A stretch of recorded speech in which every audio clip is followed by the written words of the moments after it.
Good evening. I am very excited to be participating in this debate tonight. Jan and I used to sit in those very bleachers right over there watching our son John run up and down this court as a forward on the Biola Eagles. And so I feel like I'm playing on the home court tonight. And I want to commend Mr. Hitchens for his willingness to come into this den of lambs and to defend his views tonight. On the other hand, if I know Biola students, I suspect that a good many of you, when you came in tonight, said to yourself, I'm going to check my own views at the door, and I'm going to assess the arguments as objectively as possible. I welcome that challenge. You see, the question of God's existence is of interest not only to religion, but also to philosophy. Now, Mr. Hitchens has made it clear that he despises and disdains religion, but presumably he is not so contemptuous of philosophy. Therefore, as a professional philosopher, I'm going to approach tonight's question philosophically, from the standpoint of reason and argument. I'm convinced that there are better arguments for theism than for atheism. So, in tonight's debate, I'm going to defend two basic contentions. First, that there's no good argument that atheism is true. And secondly, that there are good arguments that theism is true. Now, notice carefully the circumscribed limits of those contentions.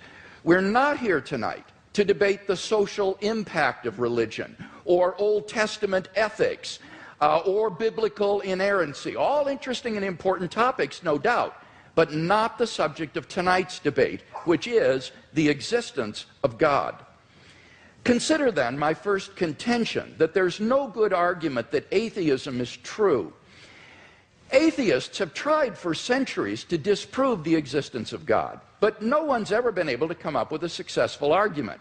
So, rather than attack straw men at this point, I'll just wait to hear Mr. Hitchens present his arguments against God's existence, and then I'll respond to them in my next speech. In the meantime, let's turn to my second main contention, that there are good arguments that theism is true. On your program insert, I outline some of those arguments. Number one, the cosmological argument. The question of why anything at all exists is the most profound question of philosophy. The philosopher Derek Parfit says, no question is more sublime than why there is a universe, why there is anything, rather than nothing. Typically, atheists have answered this question by saying that the universe is just eternal and uncaused. But there are good reasons, both philosophically and scientifically, to think that the universe began to exist. Philosophically, the idea of an infinite past seems absurd. Just think about it. If the universe never began to exist, that means that the number of past events in the history of the universe is infinite. But mathematicians recognize that the existence of an actually infinite number of things leads to self-contradictions. For example, what is infinity minus infinity? Well, mathematically, you get self-contradictory answers. This shows that infinity is just an idea in your mind, not something that exists in reality. David Hilbert, perhaps the greatest mathematician of the 20th century, wrote, "The infinite is nowhere to be found in reality. It neither exists in nature, nor provides a legitimate basis for rational thought. The role that remains for the infinite to play is solely that of an idea." But that entails that since past events are not just ideas, but are real, the number of past events must be finite. Therefore, the series of past events can't go back forever. Rather, the universe must have begun to exist. This conclusion has been confirmed by remarkable discoveries in astronomy and astrophysics. In one of the most startling developments of modern science, we now have pretty strong evidence that the universe is not eternal in the past, but had an absolute beginning about 13 billion years ago in a cataclysmic event known as the Big Bang. What makes the Big Bang so startling is that it represents the origin of the universe from literally nothing. For all matter and energy, even physical space and time themselves, came into being at the Big Bang. As the physicist P.C.W. Davies explains, the coming into being of the universe, as discussed in modern science, is not just a matter of imposing some sort of organization upon a previous incoherent state, but literally the coming into being of all physical things from nothing. Now, this puts the atheist in a very awkward position. As Anthony Kenny of Oxford University urges, a proponent of the Big Bang theory, at least if he is an atheist, must believe that the universe came from nothing and by nothing. But surely that doesn't make sense. Out of nothing, nothing comes. So why does the universe exist instead of just nothing? Where did it come from? There must have been a cause which brought the universe into being. Now, as the cause of space and time, this being must be an uncaused, timeless, spaceless, immaterial being of unfathomable power. Moreover, it must be personal as well. Why? Because the cause must be beyond space and time. Therefore, it cannot be physical or material. Now, there are only two kinds of things that fit that description. Either an abstract object, like numbers, or else a personal mind. But abstract objects can't cause anything. Therefore, it follows that the cause of the universe is a transcendent, intelligent mind. Thus, the cosmological argument gives us a personal creator of the universe. 2, the teleological argument. In recent decades, scientists have been stunned by the discovery that the initial conditions of the Big Bang were fine-tuned for the existence of intelligent life with a precision and delicacy that literally defy human comprehension. This fine-tuning is of two sorts. First, when the laws of nature are expressed as mathematical equations, you find appearing in them certain constants, like the gravitational constant. These constants are not determined by the laws of nature. The laws of nature are consistent with a wide range of values for these constants. Second, in addition to these constants, there are certain arbitrary quantities put in as initial conditions on which the laws of nature operate. For example, the amount of entropy or the balance between matter and antimatter in the universe. Now, all of these constants and quantities fall into an extraordinarily narrow range of life-permitting values. Were these constants or quantities to be altered by less than a hair's breadth, the balance would be destroyed and life would not exist. To give just one example, the atomic weak force, if it were altered by as little as 1 part out of 10 to the 100th power, would not have permitted a life-permitting universe. Now, there are 3 possible explanations of this remarkable fine-tuning: physical necessity, chance, or design. Now, it can't be due to physical necessity because the constants and quantities are independent of the laws of nature. In fact, string theory predicts that there are around 10 to the 500th power different possible universes consistent with nature's laws. So could the fine-tuning be due to chance? Well, the problem with this alternative is that the odds against the fine-tunings occurring by accident are so incomprehensibly great that they cannot be reasonably faced. The probability that all the constants and quantities would fall by chance alone into the infinitesimal life-permitting range is vanishingly small. We now know that life-prohibiting universes are vastly more probable than any life-permitting universe. So if the universe were the product of chance, the odds are overwhelming that it would be life-prohibiting. In order to rescue the alternative of chance, its proponents have therefore been forced to resort to a radical metaphysical hypothesis, namely that there exists an infinite number of randomly ordered, undetectable universes composing a sort of world ensemble or multiverse of which our universe is but a part. Somewhere in this infinite world ensemble, finely tuned universes will appear by chance alone, and we happen to be one such world. Now, wholly apart from the fact that there's no independent evidence that such a world ensemble even exists, the hypothesis faces a devastating objection.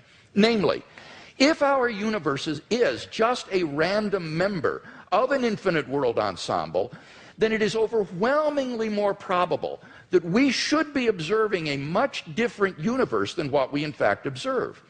Roger Penrose has calculated that it is inconceivably more probable that our solar system should suddenly form through a random collision of particles than that a finely tuned universe should exist. Penrose calls it utter chicken feed by comparison. So, if our universe were just a random member of a world ensemble, it is inconceivably more probable that we should be observing an orderly region no larger than our solar system. Observable universes like those are simply much more plenteous in the world ensemble than finely tuned worlds like ours, and therefore ought to be observed by us. Since we do not have such observations, that fact strongly disconfirms the multiverse hypothesis. On atheism, at least, then, it is highly probable that there is no world ensemble. The fine-tuning of the universe is therefore plausibly due neither to physical necessity nor to chance. It therefore follows logically that the best explanation is design. Thus, the teleological argument gives us an intelligent designer of the cosmos. 3, the moral argument. If God does not exist, then objective moral values do not exist. By objective moral values, I mean moral values which are valid and binding, whether we believe in them or not. Many theists and atheists agree that if God does not exist, then moral values are not objective in this way. Michael Roos, a noted philosopher of science, explains, the position of the modern evolutionist is that morality is a biological adaptation, no less than our hands and feet and teeth. Considered as a rationally justifiable set of claims about an objective something, ethics is illusory. I appreciate that when somebody says, love thy neighbor as thyself, they think they are referring above and beyond themselves. Nevertheless, such reference is truly without foundation. Morality is just an aid to survival and reproduction, and any deeper meaning is illusory. Like Professor Roos, I just don't see any reason to think that in the absence of God, the morality which has emerged among these imperfectly evolved primates we call Homo sapiens is objective. And here Mr. Hitchens seems to agree with me. He says moral values are just innate predispositions ingrained into us by evolution. Such predispositions, he says, are inevitable for any animal endowed with social instincts. On the atheistic view, then, an action like rape is not socially advantageous, and so in the course of human development has become taboo. But that does absolutely nothing to prove that rape is really morally wrong. On the atheistic view, there's nothing really wrong with raping someone. But the problem is that objective values do exist, and deep down we all know it. In moral experience, we apprehend a realm of objective moral goods and evils. Actions like rape, cruelty, and child abuse aren't just socially unacceptable behavior, they're moral abominations. Some things, at least, are really wrong. Similarly, love, equality, and self-sacrifice are really good. But then it follows logically and necessarily that God exists. Number 4, the resurrection of Jesus. The historical person, Jesus of Nazareth, was a remarkable individual. Historians have reached something of a consensus that the historical Jesus came on the scene with an unprecedented sense of divine authority, the authority to stand and speak in God's place. He claimed that in himself the kingdom of God had come. And as visible demonstrations of this fact, he carried out a ministry of miracle working and exorcisms. But the supreme confirmation of his claim was his resurrection from the dead. If Jesus did rise from the dead, then it would seem that we have a divine miracle on our hands, and thus evidence for the existence of God. Now, most people probably think that the resurrection of Jesus is something you just believe in, by faith or not. But there are actually three established facts recognized by the majority of New Testament historians today, which I believe are best explained by the resurrection of Jesus. Fact number one, on the Sunday after his crucifixion, Jesus' tomb was discovered empty by a group of his women followers. According to Jakob Kramer, an Austrian specialist, by far most scholars hold firmly to the reliability of the biblical statements about the empty tomb. Fact number two, on separate occasions, different individuals and groups experienced appearances of Jesus alive after his death. According to the prominent New Testament critic Gerd Ludemann, it may be taken as historically certain that the disciples had experiences after Jesus' death in which Jesus appeared to them as the risen Christ. These appearances were witnessed not only by believers, but also by unbelievers, skeptics, and even enemies. Fact number three, the original disciples suddenly came to believe in the resurrection of Jesus despite having every predisposition to the contrary. Jews had no belief in a dying, much less rising Messiah, and Jewish beliefs about the afterlife prohibited anyone's rising from the dead before the resurrection at the end of the world. Nevertheless, the original disciples came to believe so strongly that God had raised Jesus from the dead that they were willing to die for the truth of that belief. N.T. Wright, an eminent New Testament scholar, concludes, that is why, as a historian, I cannot explain the rise of early Christianity unless Jesus rose again, leaving an empty tomb behind him. Attempts to explain away these three great facts, like the disciples stole the body or Jesus wasn't really dead, have been universally rejected by contemporary scholarship. The simple fact is that there just is no plausible naturalistic explanation of these facts. And therefore it seems to me the Christian is amply justified in believing that Jesus rose from the dead and was who he claimed to be. But that entails that God exists. Finally, number five, the immediate experience of God. This isn't really an argument for God's existence. Rather, it's the claim that you can know that God exists wholly apart from arguments, simply by immediately experiencing him. Philosophers call beliefs like this properly basic beliefs. They aren't based on other beliefs. Rather, they're part of the foundation of a person's system of beliefs. Other properly basic beliefs include the belief in the reality of the external world, the belief in the existence of the past and the presence of other minds like your own. When you think about it, none of these beliefs can be proved. But although these sorts of beliefs are basic for us, that doesn't mean they're arbitrary. Rather, they're grounded in the sense that they're formed in the context of certain experiences. In the experiential context of seeing and hearing and feeling things, I naturally form the belief in a world of physical objects. And thus my beliefs are not arbitrary, but appropriately grounded in experience. They're not merely basic, but properly basic. In the same way, belief in God is, for those who know him, a properly basic belief grounded in our experience of God. Now, if this is right, there's a danger that arguments for God's existence could actually distract your attention from God himself. If you're sincerely seeking God, then God will make his existence evident to you. We mustn't so concentrate on the external arguments that we fail to hear the inner voice of God speaking to our own hearts. For those who listen, God becomes an immediate reality in their lives. So, in conclusion then, we've seen 5 good arguments to think that God exists. If Mr. Hitchens wants us to believe instead that God does not exist, then he must first tear down all 5 of the arguments that I presented, and then in their place erect a case of his own to prove that God does not exist. unless and until he does that, I think that theism is the more plausible worldview.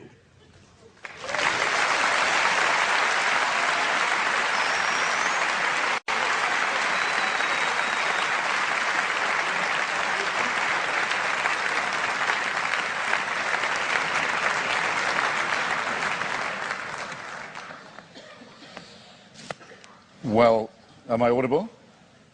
Am I audible to all? Yes. Well, ladies and gentlemen, brothers and sisters, comrades, friends, thanks for coming out, as Senator Larry Craig actually did say at his press conference.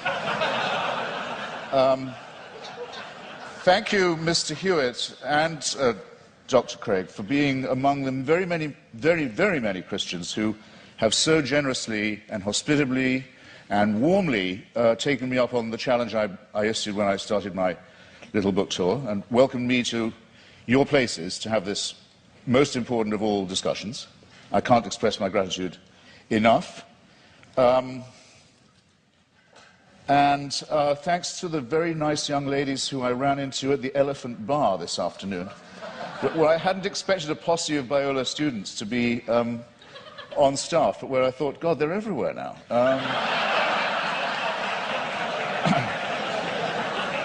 Now, what I have discovered in voyaging around this country and others in this debate, and just debating with Hindus, with Muslims, with the Jews, with Christians of all stripes, is that the arguments are all essentially the same for belief in the supernatural, for belief in faith, for belief in God, but that there are very interesting and noteworthy discrepancies between them. And one that I want to call attention to at the beginning of this evening is between those like my friend Doug Wilson, with whom I've now done a book of argument about Christian apologetics, who would call himself a presuppositionalist, in other words, for whom really it's only necessary to discover the workings of God's will in the cosmos, and to assume that the truth of Christianity is already proven, and what are called, and they include Dr. Craig with great honor and respect in this, the evidentialists. Now, I want to begin by saying that this distinction strikes me first as a very charming distinction, and second as false, or perhaps as a distinction without a difference. Well, why do I say charming? Because I think it's rather sweet that people of faith also think they ought to have some evidence, and I think it's progress of a kind. After all, if we had been having this debate in the mid-19th century, Professor Craig or his equivalent would have known little or probably nothing about the laws of physics and biology. Maybe even less than I know now, which is to say quite a lot in its way. And they would have grounded themselves, or he would have grounded himself, on faith, on Scripture, on revelation, on the prospect of salvation, on the means of grace, and the hope of glory, and perhaps on Paley's natural theology. Paley, who had the same rooms, or had had the same rooms later occupied by Charles Darwin, in Cambridge, with its watchmaker theory of design that I know I don't have to expound to you, but which briefly suggests that if an Aborigine is walking along a beach and finds a gold watch ticking, he knows not what it's for, or where it came from, or who made it, but he knows it's not a rock, he knows it's not a vegetable, he knows it must have had a designer. The Paley analogy held for most Christians for many years, because they were willing to make the assumption that we were mechanisms, and that therefore there must be a watchmaker. But now that it's been, here's where the presuppositionalist versus evidentialist dichotomy begins to kick in, now it's been rather painstakingly and elaborately demonstrated, to the satisfaction of most people, I don't want to just use arguments from authority, but it's not very much contested anymore, that we are not designed as creatures, but that we evolved by a rather laborious combination of random mutation and natural selection into the species that we are today. It is, of course, open to the faithful to say that all this was, now that they come to know it, now that it becomes available to everybody, now that they think about it, and now that they've stopped opposing it or trying to ban it, then they can say, actually, on second thought, the evolution was all part of the design. Well, as you will recognize, ladies and gentlemen, there are some arguments I can't be expected to refute or rebut, because there's no way around that argument.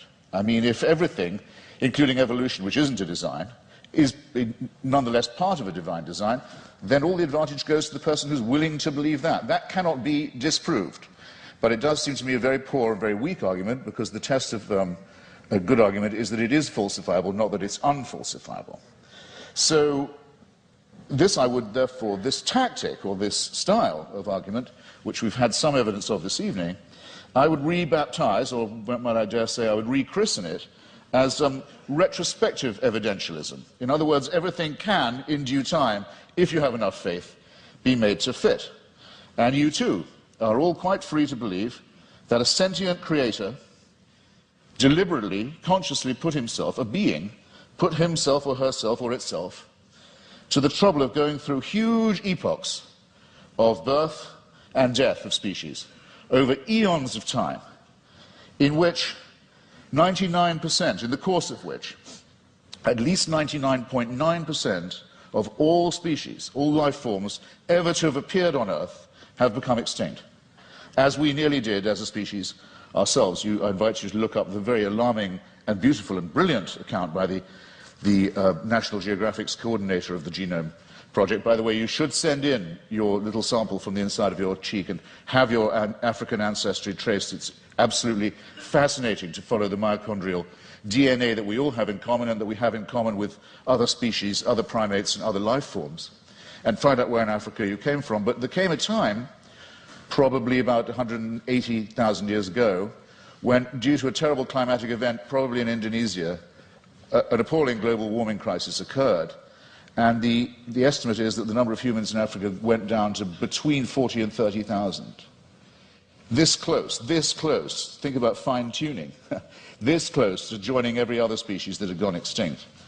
And that's our Exodus story, is that somehow we don't know how, because it's not written in any scripture, it's not told in any book, it's not part of any superstitious narrative, but somehow the escape from Africa to cooler latitudes was made. But that's how close it was. You have to be able to imagine that all this mass extinction and death and randomness is the will of a being. You are absolutely free to believe that if you wish.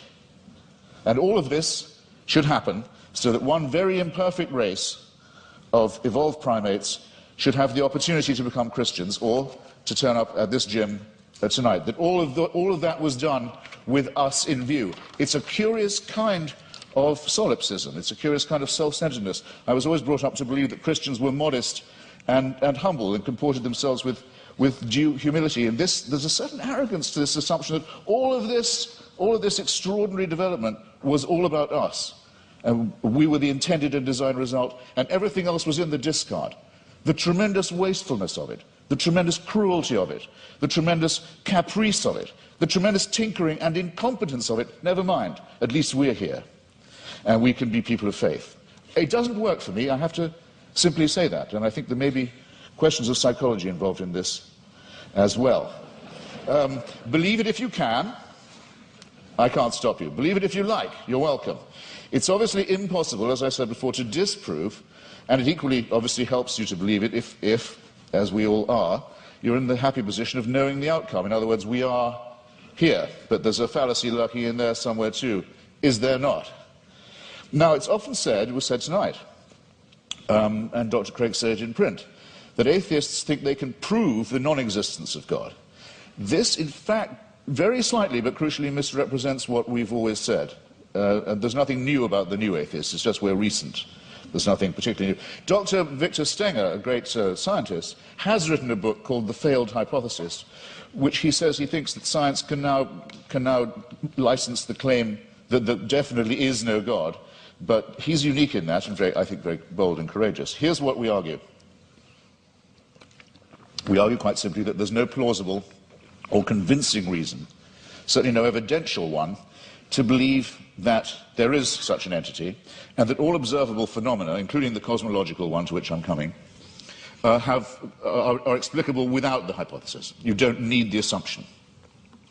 And this objection itself, our school falls into at least two, perhaps three sections. There's no such thing, no such word, though there should be, as adeism, or as being an adeist, but if there was one, I would say that's what I was. I don't believe that we are here as the result of a design, or that by making the appropriate propitiations and adopting the appropriate postures, and following the appropriate rituals, we can overcome death. I don't believe that, and for a priori reasons, don't. If there was such a force, which I cannot prove by definition that there was not, if there was an entity that was responsible for the beginning of the cosmos, and that also happened to be busily engineering the very laborious production of life on our little planet, it still wouldn't prove that this entity cared about us, answered prayers, cared what church we went to, or whether we went to one at all, cared who we had sex with, or in what position, or by what means, cared what we ate, or on what day, cared whether we lived or died. There's no reason at all why this entity isn't completely indifferent to us. You cannot get from deism to theism except by a series of extraordinarily generous to yourself assumptions. The deist has all his work still ahead of him to show that it leads to revelation, to redemption, to salvation, or to suspensions of the natural order, in which hitherto you've been putting all your faith, all your evidence is on scientific and natural evidence, or, why not, for a change of pace and a change of taste, say yes, but sometimes this same natural order, which is so miraculous in observation, no question about it, is so impressive in its favouring the conditions for life in some ways, but it's randomly suspended when miracles are required. So with caprice and contempt, these laws turn out not to be so important after all, as long as the truth of religion can be proved by their being rendered inoperative. This is having it both ways in the most promiscuous and exorbitant manner in my submission. Bear in mind also that these are not precisely the differences between Dr. Craig and myself, I mean, morally or intellectually equivalent claims. After all, Dr. Craig, to win this argument, has to believe and prove to a certainty. He's not just saying there might be a God, because he has to say there must be one, otherwise we couldn't be here and there couldn't be morality. It's not a contingency for him. I have to say that I appear as a skeptic who believes that doubt is the great engine, the great fuel of all inquiry, all discovery, and all innovation, and that I doubt these things. The disadvantage, it seems to me, in the argument goes to the person who says, no, I know it, it must be true, it is true. We are too early in the study of physics and biology, it seems to me, to be dealing in certainties of that kind, especially when the stakes are so high. It seems to me, to put it in a condensed form, extraordinary claims, such as the existence of a divine power with a son who cares enough to come and redeem us, extraordinary claims require truly extraordinary evidence. I don't think any of the evidence we heard from Dr. Craig, brilliantly marshalled as it was extraordinary enough to justify the extreme claims that are being made and backed by it. Hypocrisy, said La Rochefoucauld, is the compliment that vice pays to virtue. Retrospective evidentialism strikes me in something of the same sort of light. It's a concession made to the need for fact. Maybe we better have some evidence to go along with our faith. But look at what Dr. Craig says in his book. He says, I'll quote directly, he says, should a conflict arise between the witness of the Holy Spirit to the fundamental truth of the Christian faith and beliefs based on argument and evidence, then it is the former which must take precedence over the latter. He adds not vice versa, but a good editor, I think, would have told you, you don't have to put the vice versa in. It's clear enough as it is. I'll say it again. Should a conflict arise between the witness of the Holy Spirit to the fundamental truth of the Christian faith and beliefs based on argument and evidence, then it's the former which must take precedence over the latter. That's not evidentialism. That's just faith. It's a priori belief. It's rephrased in another edition. It says, therefore, the role of rational argumentation in knowing Christianity to be true is the role of a servant. A person knows Christianity is true because the Holy Spirit tells him it is true. And while argument and evidence can be used to support this conclusion, they cannot legitimately overrule it.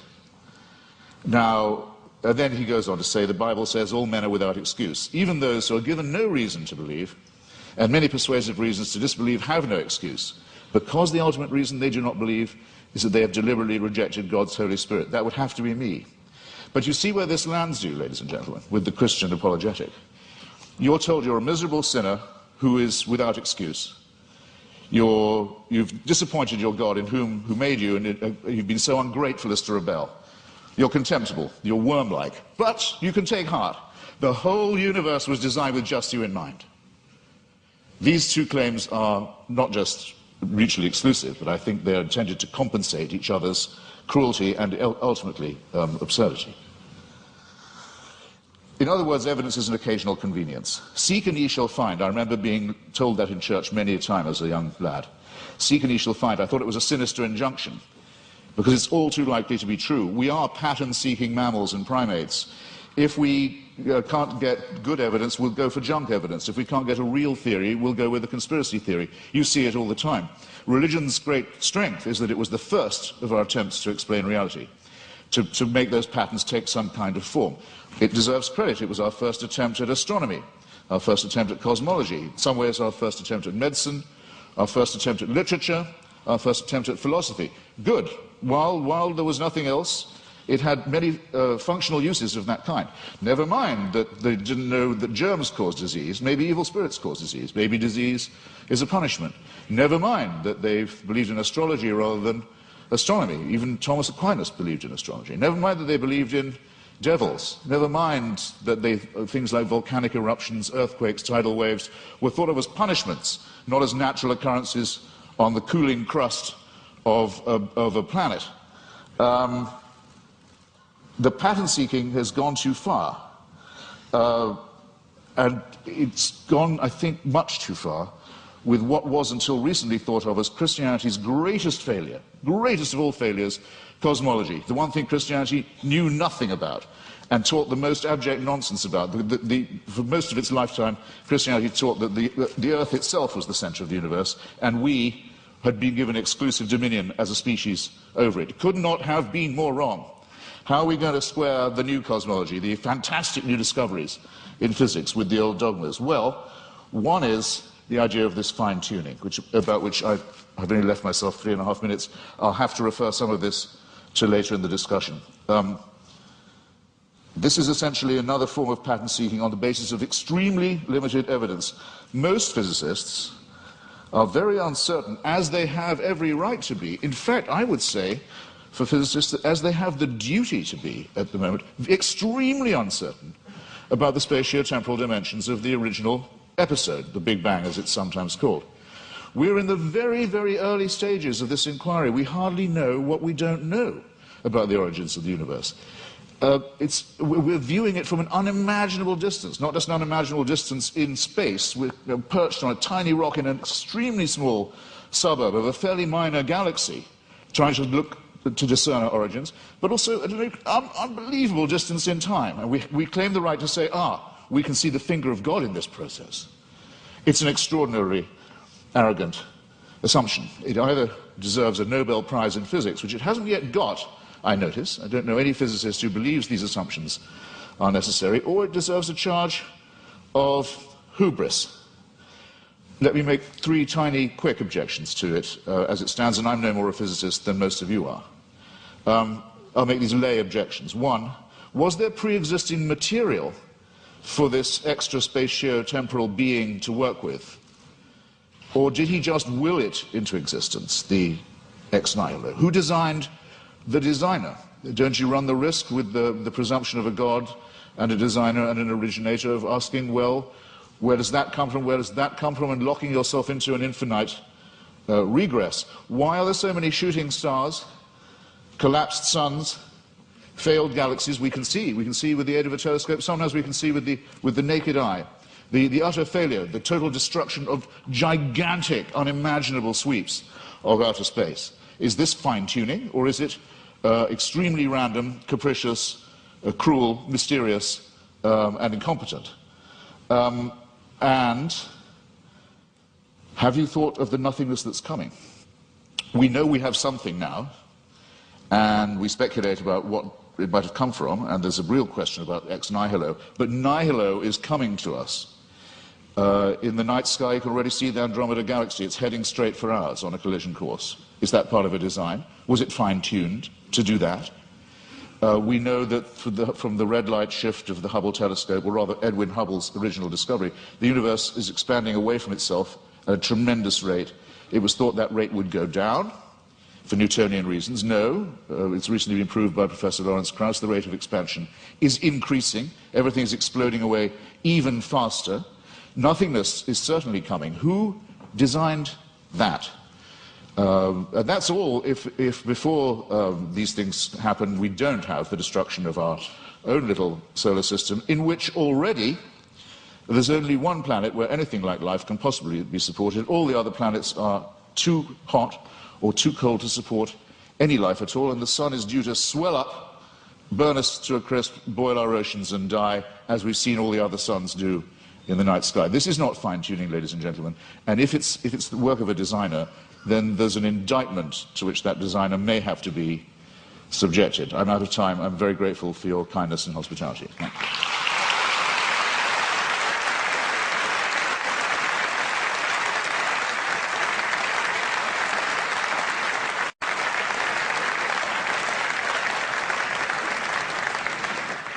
Dr. Craig, a 12-minute rebuttal.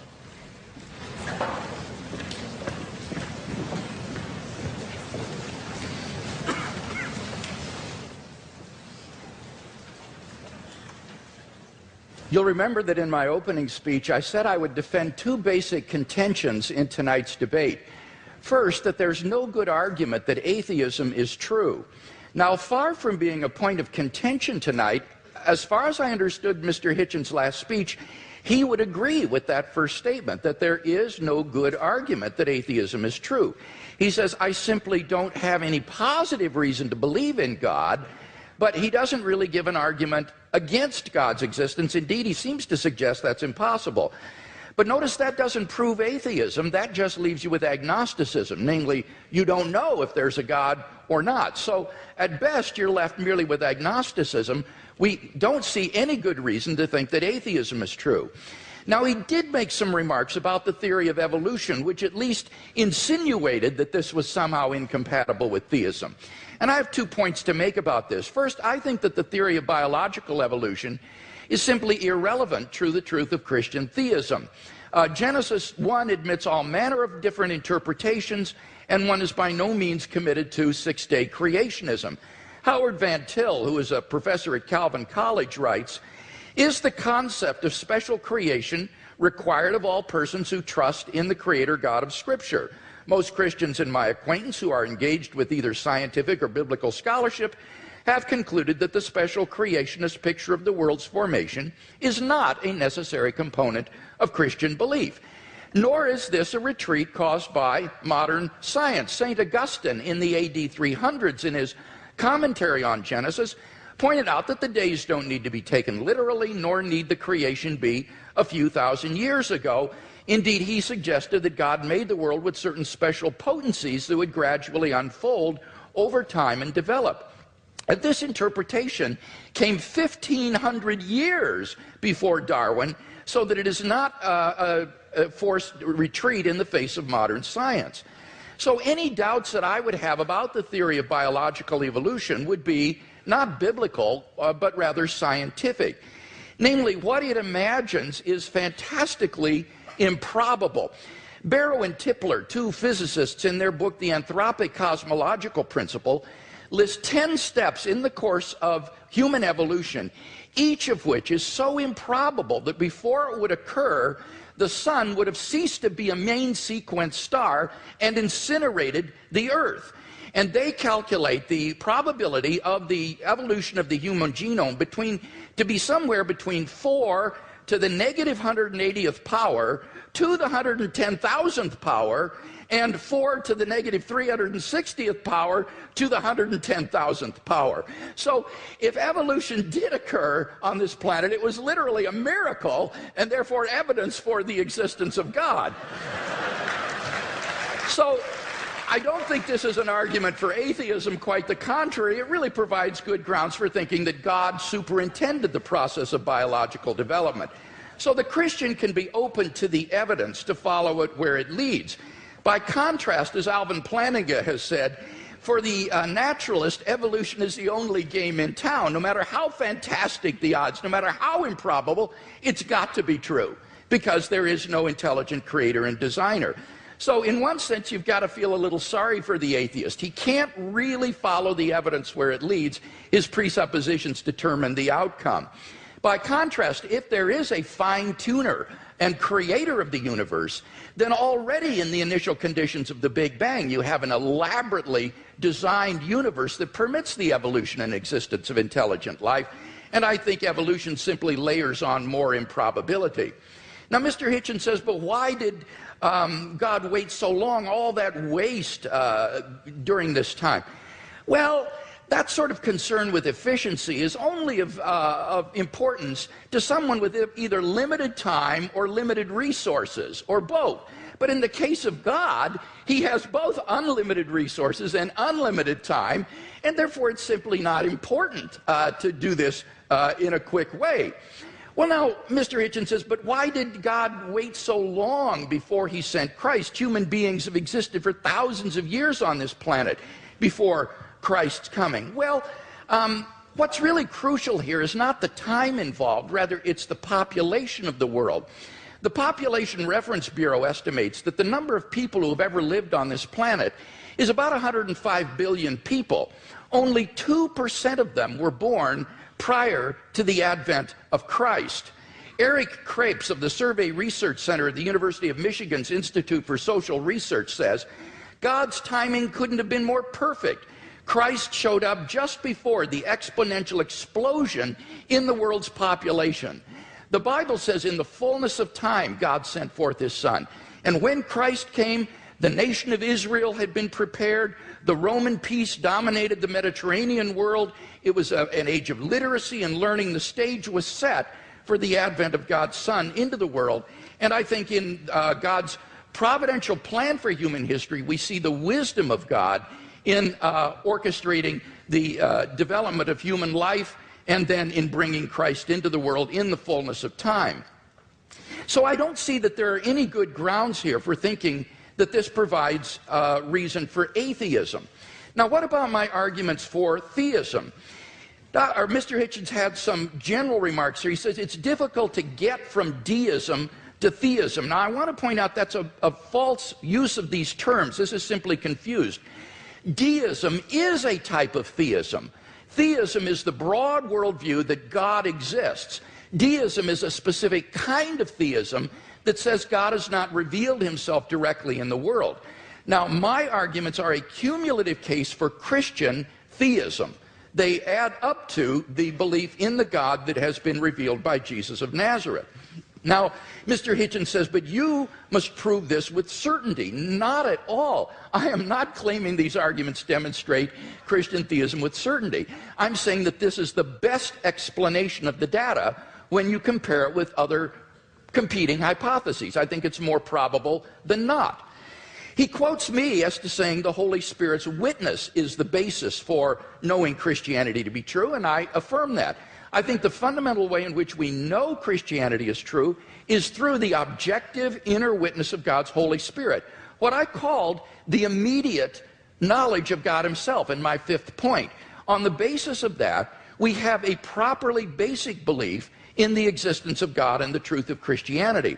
But when it comes to showing someone else that what we know through the witness of the Holy Spirit is true, here we appeal to argument and evidence as I've done tonight. And the arguments and evidence that I've appealed to are largely deductive arguments. This isn't retrospective evidentialism.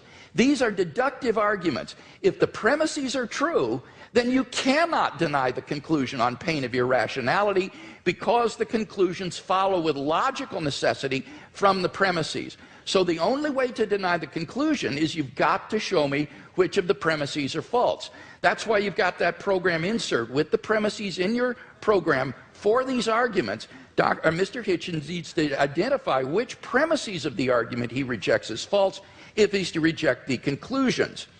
Now, with respect to my cosmological argument, notice that he didn't dispute whatever begins to exist has a cause, nor did he dispute the philosophical and scientific arguments for the beginning of the universe. All he asked was the question, was there pre-existent material? The answer is no, there was not. As Barrow and Tipler point out, at this singularity, space and time came into existence. Literally nothing existed before the singularity. So if the universe originated at such a singularity, we would truly have a creation ex nihilo, that is, out of nothing. And this isn't talking religion, folks. This is talking contemporary cosmology. So the first argument, it seems to me, is unrefuted. What about the fine-tuning argument? Here he said, well, scientists are terribly uncertain about the fine-tuning argument. Well, I think that's simply not the case. Sir Martin Rees, the Royal Astronomer Royal of Great Britain, has said, the laws governing our universe appear to be finely tuned for our existence. Everywhere you look, there are yet more examples. Wherever physicists look, they see examples of fine-tuning. Ernest McMullen, philosopher of science, says it seems safe to say that later theory, no matter how different it may be, will turn up approximately the same numbers. And the numerous constraints that have to be imposed on these numbers seem both too specific and too numerous to evaporate entirely. So that it's very unlikely that this fine-tuning is going to vanish or be explained away. Now, Mr. Hitchens responds, but we're headed toward nothingness. We're ultimately going to be doomed, and therefore the universe is not designed. Well, now, this is not a very powerful objection. The temporal duration of something is irrelevant to whether it's been designed. The products of human intelligence and engineering, like computers and automobiles, will eventually decay and cease to exist, but that doesn't mean they weren't designed. I think the real objection he's getting at here is, why would God create mankind only to have it go extinct? But of course, you see, on the Christian view, that's false. That is an atheistic assumption. On the Christian view, life does not end at the grave, and God has given assurance of this by raising Jesus from the dead. So the objection simply has no purchase against Christian theism. So it seems to me that the fine-tuning argument is also unrefuted. What about the moral argument? We saw that without God there are no objective moral values. Mr. Hitchens agrees with this, and yet he himself affirms over and over again moral statements, like the moral reprobation of religious intolerance and violence in the name of religion. So he does affirm objective values, but without any basis for it. What I can offer him as a theist is a transcendent basis for the objective moral values and duties that we both want to affirm.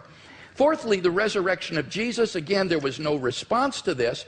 Let me simply quote N.T. Wright in his recent study of the resurrection. He says that the empty tomb and the appearances of Jesus have a historical probability so high as to be virtually certain, like the death of Augustus in AD 14 or the fall of Jerusalem in AD 70. So we are on very solid ground in affirming these three facts that I mentioned in my opening speech, and I can't think of any better explanation than the ones that the eyewitness gave, namely that God raised Jesus from the dead. Finally, the immediate experience of God. Unless Mr. Hitchens can show that I'm psychologically deranged or delusional, it seems to me I'm perfectly rational on the basis of my immediate experience of God to believe that God exists, and that therefore this for me is a properly basic belief. So I think all of these arguments stand intact despite his refutation. We've seen no argument for atheism, so clearly the weight of the evidence falls on the side of the scale for Christian theism tonight.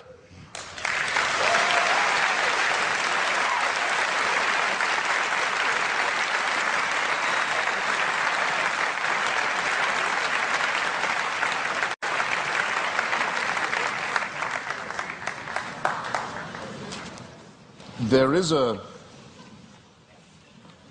terminological problem here, which may conceal more than just terminological difficulty. The proposition that atheism is true, or that is a misstatement of what I have to prove and what we believe. There's an argument among some of us as to whether we need the word at all. In other words, I don't have a special name for my unbelief in tooth fairies, say, or witches, or in Santa Claus. I just don't think that they're there. I don't have to prove a tooth fairyism. I don't have to prove a Santa Clausism. I don't have to prove a witchism. It's just, I have to say, I think that those who do believe these things have never been able to make a plausible or intelligible case for doing so. That's not agnosticism, because it seems to me that if you don't think there is any evidence, you're wrong to take refuge in saying you're neutral. You ought to have the courage to answer the question, which one is regularly asked, are you an atheist or not? Yes, I will say, I am. You can't tell anything else about me. You can't tell anything else about what I think, about what I believe, about what my politics are, or my other convictions. It's just that I don't believe in the existence of a supernatural dimension, and I've never been shown any evidence that any process observable to us cannot be explained by more satisfactory and more convincing means. The great physicist Laplace, when showing his working model of the solar system to the Emperor Napoleon, was asked, well, your model seems to have no room for a god in it, for deity. And he said, well, Your Majesty, it still all operates without that assumption. Now, here's what you would have to believe if you thought that this was all designed. Dr. Craig gave a slight parody of what I think about this. It could be true, but you'd have to imagine, let's say the human species has been, Homo sapiens has been with us, some people say as long as 250,000 years, some say 200, some say 100,000. Francis Collins and Richard Dawkins oscillate about this. It's not a very big argument. I'll just take 100,000, if you like. You have to imagine that human beings are born. Well, actually, most of them, a good number of them aren't born. They die in childbirth or don't long outlive it. They're born into a terrifying world of the unknown. Everything is a mystery to them, everything from disease to volcanic eruptions. Everything is, their life expectancy for the first, I don't know, many tens of thousands of years would be lucky to be in the 20s, probably dying agonizingly over their teeth, poorly evolved as the teeth are, and from other inheritances from being primates, such as the appendix that we don't need, such as the fact that our genitalia appear to have been designed by a committee, other shortcomings of the species, exaggerated by scarcity, by war, by famine, by competition, and so on. And for 98,000 years or so, heaven watches this with complete indifference. And that, we know where your children go to school, by the way. Heaven watches this with total indifference, and then, with 2,000 years to go on the clock, thinks, actually, it's time we intervened. We can't go on like this. Why don't we have someone tortured to death in Bronze Age Palestine? That should teach them. That should give them the chance of redemption. You're free to believe that, but I think the designer who thought of doing it that way was a very cruel, capricious, random, bungling and incompetent one. The news of this, Dr. Craig talks as if, okay, but since then there have been more people born, so it might have been a good time in terms of population growth. Well, there are a huge number of people in the world who still haven't even heard of this idea. The news hasn't penetrated to them. Or where it has, it's been brought to them by people who Dr. Craig doesn't think of as Christians, such as Mormons, for example. And it's taught to them in many discrepant and competitive and indeed incompatible and violently irreconcilable ways. And there's been a lot of argument in the church and the churches all this time about, well, okay, what is the answer to that? What about all the people who never could have heard the good news, or who never will hear it, or still haven't been reached by it, and who've died not knowing about it? What happens to them? How can they be saved? Well, the argument is that it's all somehow made retrospective. And with so many of these arguments, I just comment on these, well, how convenient. Because if you're willing to make assumptions of this kind, then really evidence is only ancillary to what you are advancing. Now, I didn't have the chance. Oh, and just on Mr. Wright, sorry, I scrawled a note to myself. In your first round, Doctor, you said that N.T. Wright, who's an impressive person, says that no explanation of the success of Christianity is possible that doesn't rest on the terms of its being true. In other words, Wright says it was so successful, it must have been, and the people were so strongly motivated to believe it that it must have been true. I regard that as a very, very unsafe assumption. Or if it is a safe one, then it must surely apply to Islam and to Mormonism. I mean, these are two very, very, very fast-growing religions, have people prepared to sacrifice enormously for it, have ancestors who were absolutely determined of the truth of it at the time, and who made extraordinary conquests in its name. If you're going to grant this for one religion, it seems to me you have to be willing, not just willing, you may indeed be compelled to make this concession for all of them. And that, I think, would be not just an unsafe assumption, but for most of you here, a distinctly unwelcome one. Now, I didn't get the chance, because I out-talked myself, and I'm sorry for it, to get to the moral dimension. And I'm interested that the word objective morality is the one that Dr. Craig chooses. Usually arguments about morality are whether morality is, so to say, absolute or whether it's relative. As to objectivity, I think it's a very good compromise word, by the way, and I'm very happy to accept it. But the problem with morality is this, in respect of religion. You can't prove that anyone behaves any better if they refer this problem upward to a dictator of a celestial kind. There are two questions that I've asked in public, and I'll try them again, because I try them on every audience. They're very simple ones. First, you have to name for me, or challenges, let's say, rather than questions. You have to name for me an ethical action or an ethical statement, or moral action, moral statement made or undertaken by a believer that I couldn't undertake or say, I couldn't state or do. I haven't yet had an example pointed out of that to me. In other words, that a person of faith would have an advantage by being able to call upon divine sanction. Whereas if I ask you to think of a wicked act undertaken by someone in the name of God or because of their faith, you wouldn't have, or a wicked statement made, you wouldn't have that much difficulty, I think, in coming up with an example right away. The genital mutilation community, for example, is almost exclusively religious. The suicide bombing community is almost exclusively religious. There are injunctions for genocide in the Old Testament. There are injunctions and warrants for slavery and racism in the Old Testament too. There's simply no way of deriving morality and ethics from the supernatural. When we come to the question of the absolute, well, the most often cited one is the Golden Rule, the one that almost everyone feels they have in common.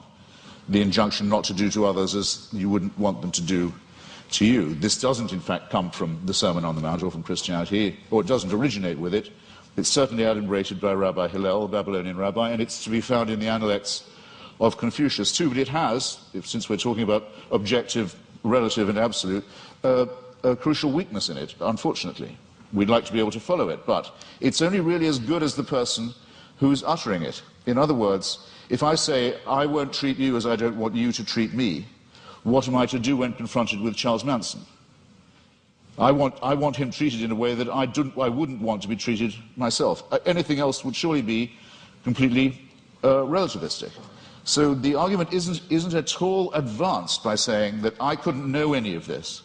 I couldn't have any moral promptings. I couldn't decide for myself if I see a pregnant woman being kicked in the stomach, that because she's pregnant, that's obviously worse than if it was just a woman who wasn't pregnant being kicked in the stomach. This is part of my patrimony as a human being. It's part of the essential emotional solidarity that I need to have with my fellow creatures to make us realize that we are brothers and sisters, one with another. We are dependent upon each other.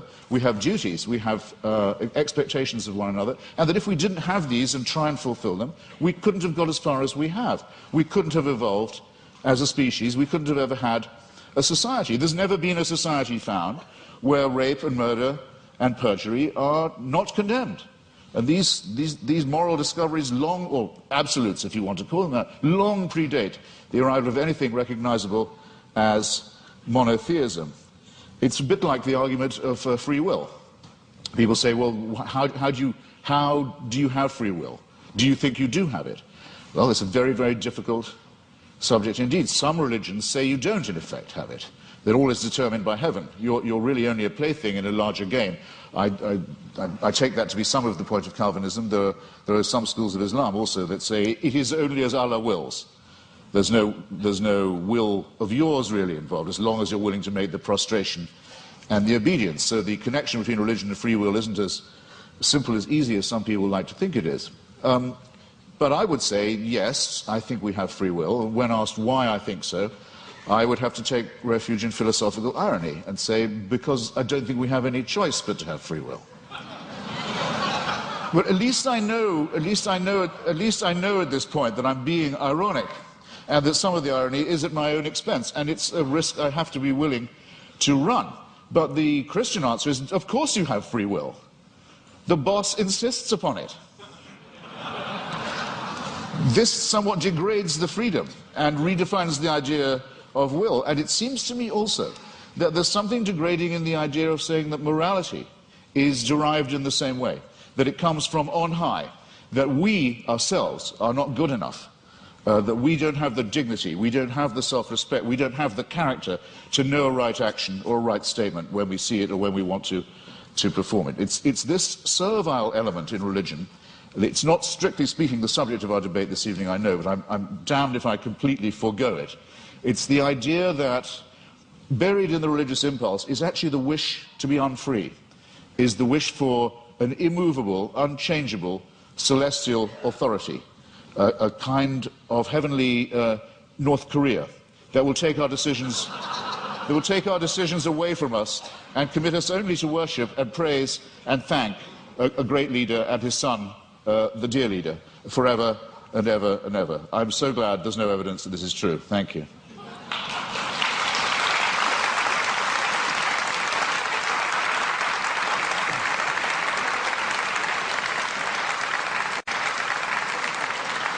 We now enter the period of cross-examination, which trial-like allows the questioner to pose and the answer only to answer and not to repeat the question or to dodge.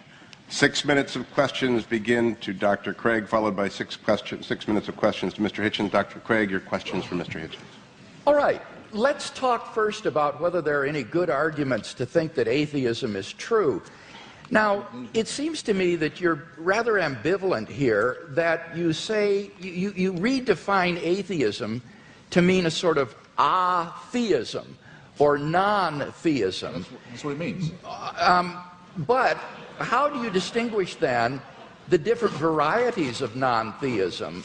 For example, what is normally called atheism, agnosticism, or the view of verificationists that the statement God exists is simply meaningless? Well, I mean, there are different schools of atheism, as you say, but there's no claim I know how to make that says atheism is true, because atheism is the statement that a certain proposition isn't true.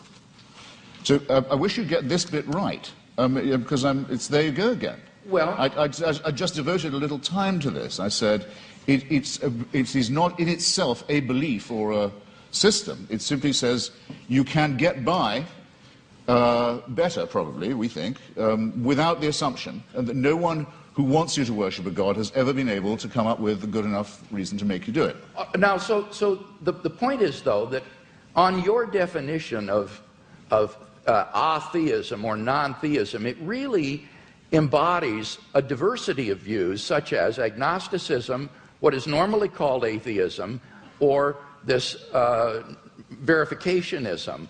Now, which of those do you hold to within this umbrella of atheism? Are you an atheist who asserts the proposition God does not exist, or do you simply withhold belief in God in the way the agnostic does?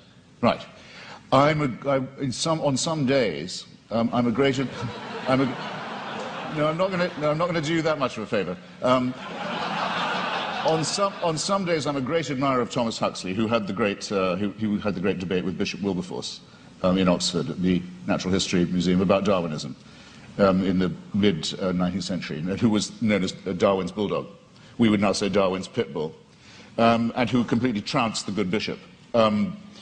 But I can't thank him for inventing the term agnostic. And I can't thank him for some of his social Darwinist positions either, some of which are rather unattractive. I need an answer to this. My time is fleeting. Because I think agnosticism is evasive. To me, yes, if you talk about the power of the Holy Spirit and so forth, to me, that is meaningless. It's to me, I'm sorry, I've tried. It's white noise. It's like saying there is only one God and Allah is his messenger. It's gibberish to me. There are many of us, I'm sorry, there are just many of us of whom this is the case. It may be true, it is true. Okay, Mr. Hitchens, I got to press you here, because time is leaving. Feel free. What is your view exactly? Press away. Do you affirm God does not exist, or do you simply withhold belief? I think once I have said that I've never seen any persuasive evidence for the existence of something, and I've made real attempts to study the evidence presented and the arguments presented, that I will go as far as to say, have the nerve to say, that it does not therefore exist, except in the minds of its, except in the Henry Jamesian subjective sense that you say of it being so real to some people in their own minds that it counts as a force in the world, yes. Okay, so you do affirm then that God does not exist. Now, what I want to know, and do you have any justification for that? I think I've come unwired in some horrible way. You're fine. Are you sure? Do you have any arguments leading to the conclusion that God does not exist? Well, I would rather, I think, I'm wondering if I'm boring anybody now. I would rather say, I'd rather state it in reverse and say I find all the arguments in favor to be fallacious or unconvincing. And I'd have to add that though this isn't my reason for not believing in it, that I would be very depressed if it was true. But that's a quite different thing. I don't say of atheism that it's at all morally superior. That would be very risky. I wouldn't admit that it was at all morally inferior either, but we can at least be acquitted on the charge of wishful thinking.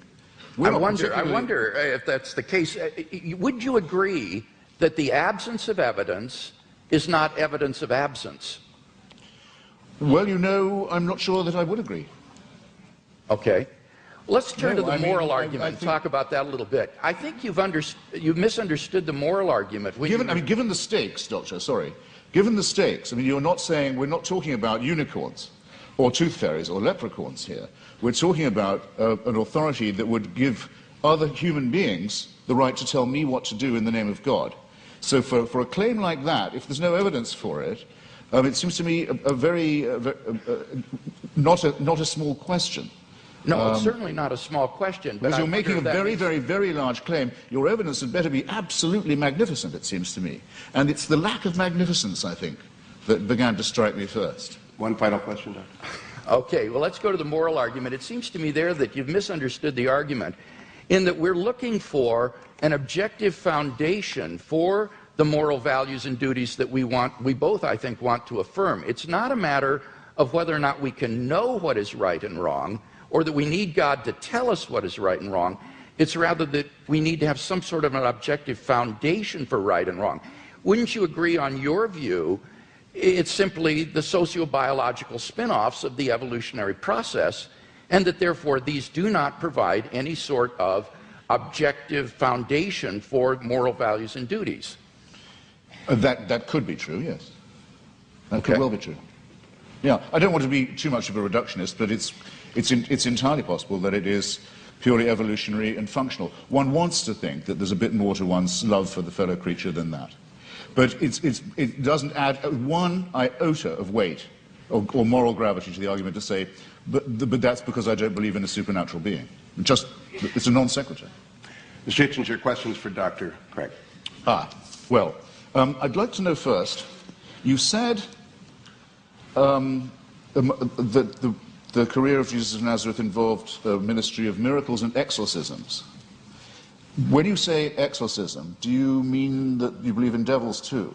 What I meant there was that most historians agree that Jesus of Nazareth practiced miracle working and he practiced exorcisms. I'm not committing myself, nor are historians committing themselves to the reality of demons, but they are saying that Jesus did practice exorcism and he practiced healing.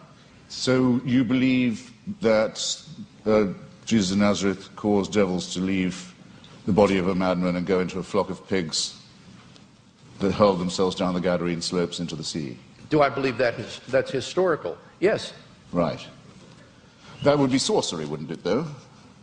No, it would be an illustration of Jesus' ability to command even the forces of darkness, and therefore an illustration of the sort of divine authority that he was able to command and exercise. This, as I say, is illustrative of this unprecedented sense of divine authority that Jesus of Nazareth had, that he even could command the forces of darkness and that they would obey.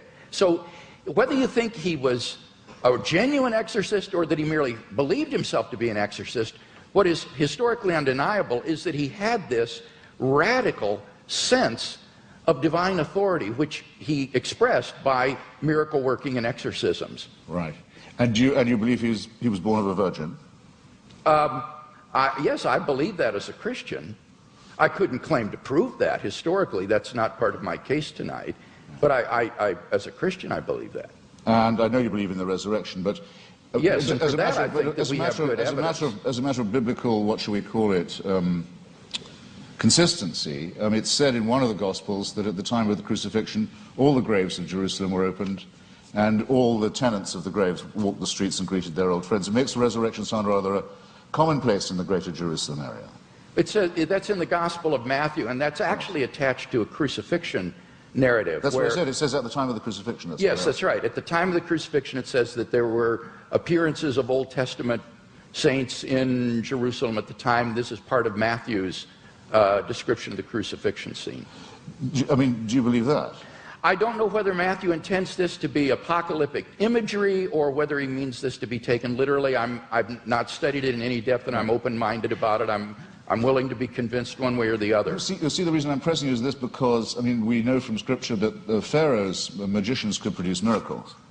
In the end, Aaron could outproduce them. But what I'm suggesting to you is even if the laws of nature can be suspended and great miracles can be performed, it doesn't prove the truth of the doctrine of the person who's performing them. Or would you not agree to that? Not necessarily. I think that's right. So somebody could be casting out devils from pigs, and that wouldn't prove he was the Son of God. I think that's right. In fact, there were Jewish exorcists. The only point that I was trying to make there was that this was illustrative of the kind of divine authority that Jesus claimed, especially since he didn't cast them out in God's name, where he didn't perform miracles by praying to God. He would do them in his own authority.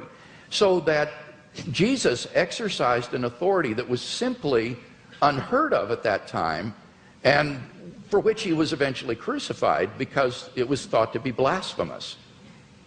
Well, it was thought to be blasphemous to claim to be the Messiah, to be exact. The people who got the closest look at him, the Jewish Sanhedrin, thought that his claims were not genuine. So remember, if you're resting anything on eyewitnesses, the ones who we definitely know were there thought he was bogus. But, okay, I think I've got a rough idea, assuming you make that assumption of his pre-existing divinity, that it's a presuppositionalist case, I can see what you're driving at. Well, no, I've got another question for you, which is this. How many religions in the world do you believe to be false? I don't know how many religions in the world there are, so I Well, could you name... Right. Fair enough. I'll see if I can't narrow that down. That was a clumsily asked question, I admit. Do you regard any of the world's religions to be false? Excuse me? Do you regard any of the world's religions to be false preaching? Yes, I think, yeah, certainly. Would you name one then? Islam. That's quite a lot. Pardon me? That's quite a lot. Yes. Do you think it's moral to preach false religion? No. So religion is responsible for quite a lot of wickedness in the world right there. Certainly. Right. I'd be happy to concede that. I would agree with that. So if I was a baby being born in Saudi Arabia today, would you rather I was me or a Wahhabi Muslim? Would I be? Rather be what? Would you rather it was me? It was an atheist baby or a Wahhabi baby?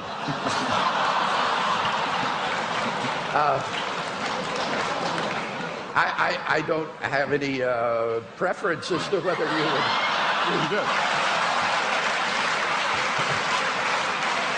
As bad as that. Okay. Are there any? Sorry, I've only got a few seconds. It's a serious question. I shouldn't squander it. Are there any Christian denominations you regard as false? Certainly.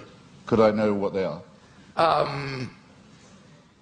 Well, I'm not a Calvinist, for example. I think that certain tenets of Reformed theology are incorrect. I would be more in the Wesleyan camp myself.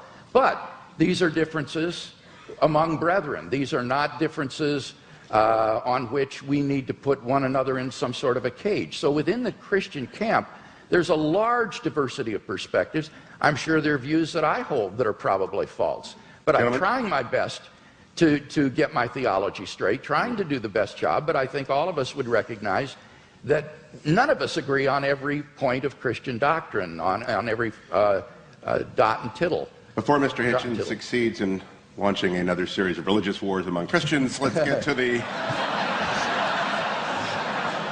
Let's get to the responses. 7 minutes are each. Dr. Craig, it is your 7 minutes. Okay.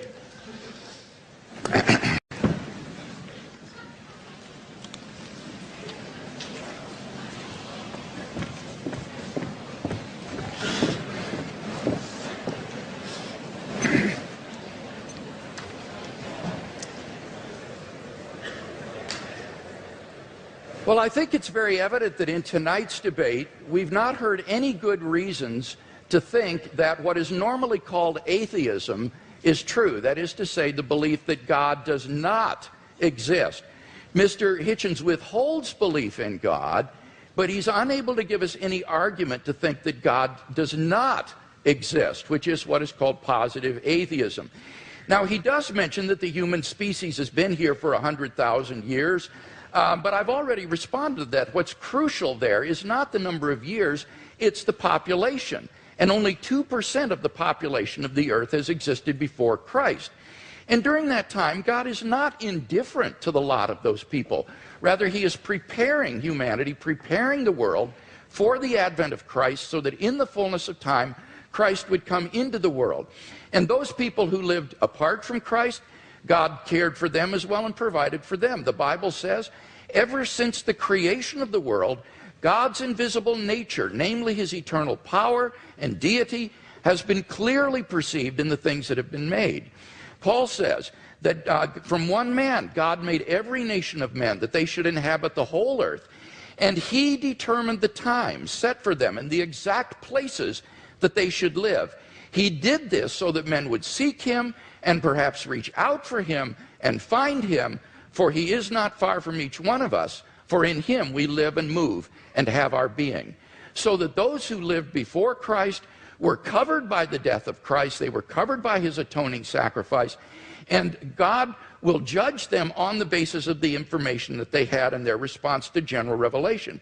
Similarly, for those who haven't heard of the gospel yet today, they will be judged on the basis of the information that they do have and how they respond to that. And aren't you glad that you don't have to judge them? You can leave this up to the hands of a just and holy and merciful God who will judge people on the basis of how they respond to the revelation that they do have.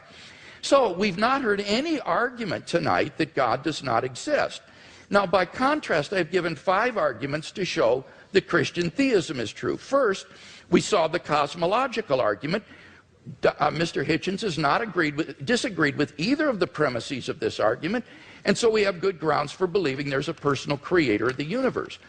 As for the teleological argument, again, he didn't respond to what I said in my last speech with respect to the fine-tuning being well established in science, and that the fact that we're going toward nothingness, as he puts it, is an atheistic assumption, not a Christian assumption, and therefore doesn't do anything to disprove design.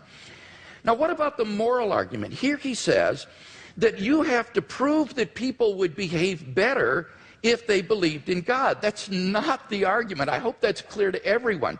The argument is that without God as a transcendent foundation for moral values, we're simply lost in socio-cultural relativism. Who are you to judge that the Nazi ethic was wrong? Who are you to judge that the ethic of ancient Hinduism was wrong? Who are you to judge that the Afrikaner apartheid is wrong? This is all just the result of socio-cultural evolution, and there is no transcendent objective standard apart from God, and that's what God delivers for us. Now, Mr. Hitchens says, name one moral action that an unbeliever could not take. Well, that's trivially easy. If God exists, there are all kinds of moral duties that we have that the unbeliever could not recognize. At the panel discussion last week in Dallas, when Mr. Hitchens demanded that someone name such an action, a pastor on the panel immediately piped up, how about tithing? Well, leave it to a pastor to think of that, but clearly that's an action that only a believer would take. Even more fundamentally, what about the first and greatest commandment? You shall love the Lord your God with all your heart, with all your strength, with all your mind. That is an action that only a believer can take. No unbeliever can discharge even this most fundamental of moral duties. But in any case, all of this is beside the point with respect to the moral argument. The point is that on atheism, there are no moral obligations for anybody to fulfill. In nature, whatever is right, and Mr. Hitchens is unable to provide any sort of objective foundation for moral values. Massimo Pigliucci is a philosopher of biology. This is what he has to say. He says, on atheism, there is no such thing as objective morality. Morality in human cultures has evolved, and what is moral for you might not be moral for the guy next door, and certainly is not moral for the guy across the ocean. And what makes you think that your personal morality is the one and everybody else is wrong? What we call homicide or rape, he said, is very, very common among different kinds of animals. Lions, for example, commit infanticide on a regular basis. Now, are these kinds of acts to be condoned?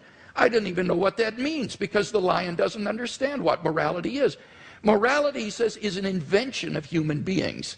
It's just a convention that human beings have adopted to live together, but it has no objectivity. And that's what I offer Mr. Hitchens tonight, is a solid, transcendent foundation for the moral values that I think he so desperately wants to affirm. What about the resurrection of Jesus? Here he misunderstood N.T. Wright's argument. N.T. Wright's argument is not that the success of Christianity means that it's true. That would apply to Islam and Mormonism.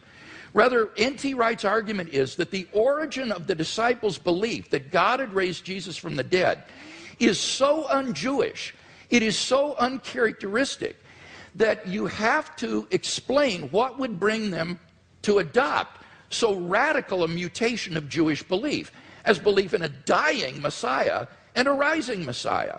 And he says the only thing he can think of that would explain this is the empty tomb and the post-mortem appearances of Jesus. And that's why Wright concludes that these have a certainty that is comparable to the fall of Jerusalem in AD 70. So you've got to get the argument right if you're going to deal with it. And in fact, I think the only explanation of these facts is the one the disciples gave, that God raised Jesus from the dead. Finally, the immediate experience of God has remained untouched. God is real to me, and unless I'm delusional, I'm perfectly within my rational rights to believe in God on the basis of this experience, just as I believe in the reality of the external world or the reality of the past on the basis of my experience.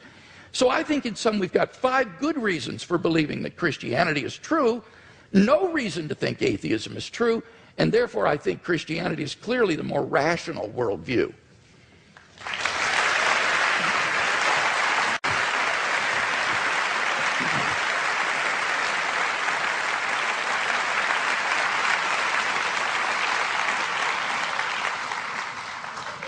I think it's you'll correct me if I'm wrong, it's Tertullian, isn't it, who says something like, it's variously translated, credo quia absurdum, that the very improbability of the thing, the very unlikelihood of it, the unlikelihood that anyone would fabricate such a thing, for example, that a Jew could be brought to believe something so extraordinary, is testimony to its truth. I'm sure there can't be anyone who doesn't think that's a little too easy, a little too facile. I myself, for example, have followed the career of a woman known vulgarly in the media as Mother Teresa, an Albanian named Agnes Bajashu, a Catholic fanatic operating in the greater Calcutta area.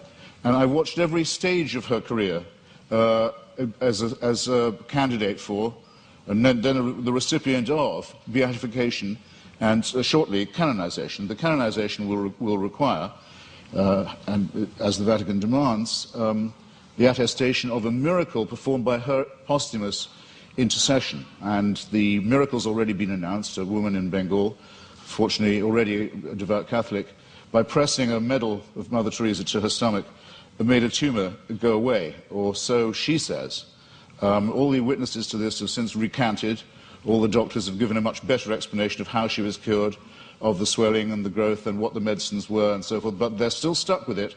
They have to go ahead with this process which will lead to countless untold suffering in India, because it will appear to license the bogus charlatanry of shaman medicine and intercessory medicine rather than the real thing. All of this will have to be gone through, this awful display, in the name of faith. And I just happen to have watched it at every stage, and I can tell you, it's depressingly easy to get a religious rumor started. You can count on an enormous amount of pre-existing credulity among illiterate, frightened, ill-educated populations. There isn't a literate, written down, properly attested witness of any real sort in the Gospels. It is, and you may as well admit it and stick to it because it's what you're good at, it involves an act of faith. Second, on the matter of my moral question, yes, it's true that Doug Wilson said that tithing was something I couldn't do, but then, I'm not moving the goalposts here, I don't think I'd regard giving all my money to the new St. Andrew's Church as a moral act. The only challenge that I've had so far that I really couldn't get out of, I should share it with you, was I was told, well, you couldn't do this. You couldn't say, Father, forgive them for they know not what they do.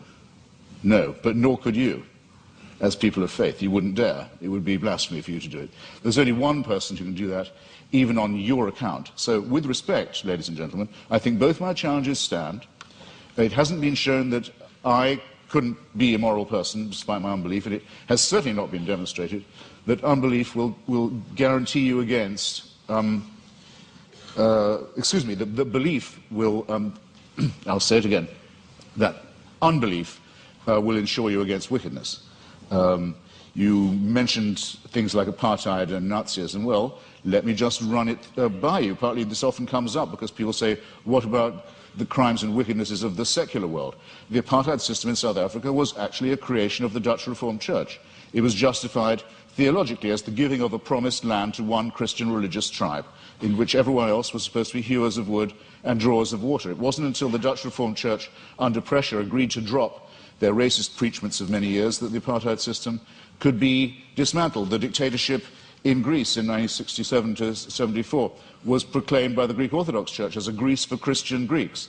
The Russian Orthodox Church at present, maybe this is one of the churches you don't recognize as Christian, I don't know, but it's currently become the bodyguard of the Vladimir Putin dictatorship in Russia. They are now producing, the Russian Orthodox Church, actual icons with halos around them of Joseph Stalin for distribution to extreme Russian nationalists and chauvinists for whom the church has become the spiritual sword and buckler.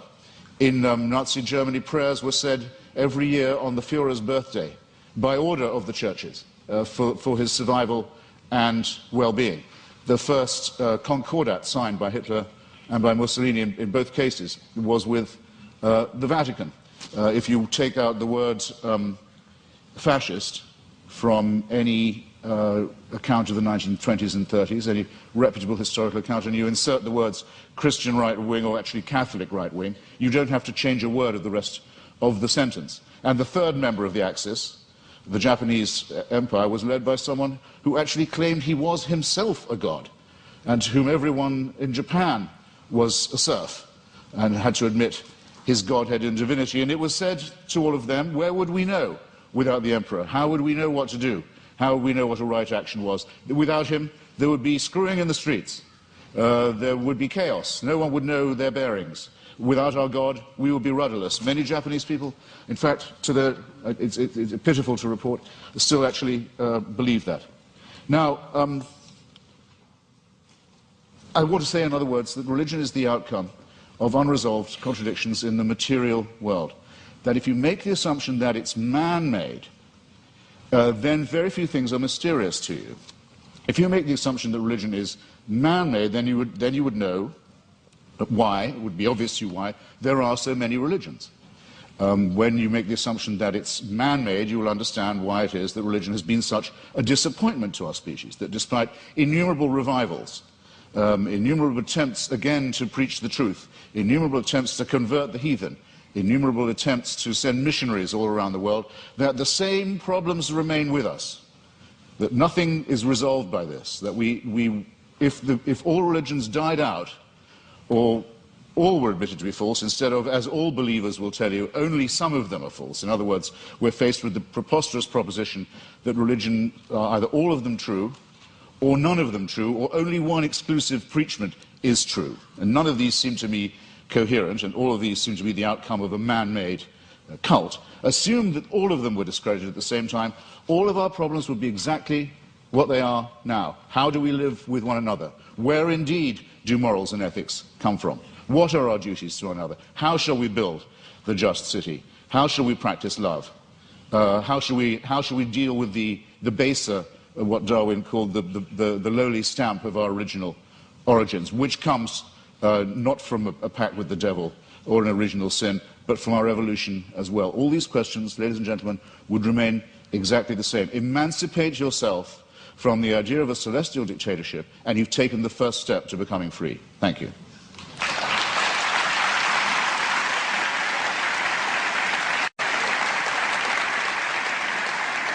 Dr. Craig, your closing argument, 5 minutes.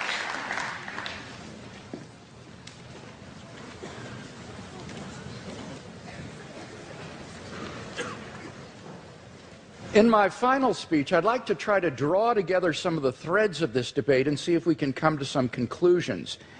First, have we seen any good arguments tonight to think that God does not exist?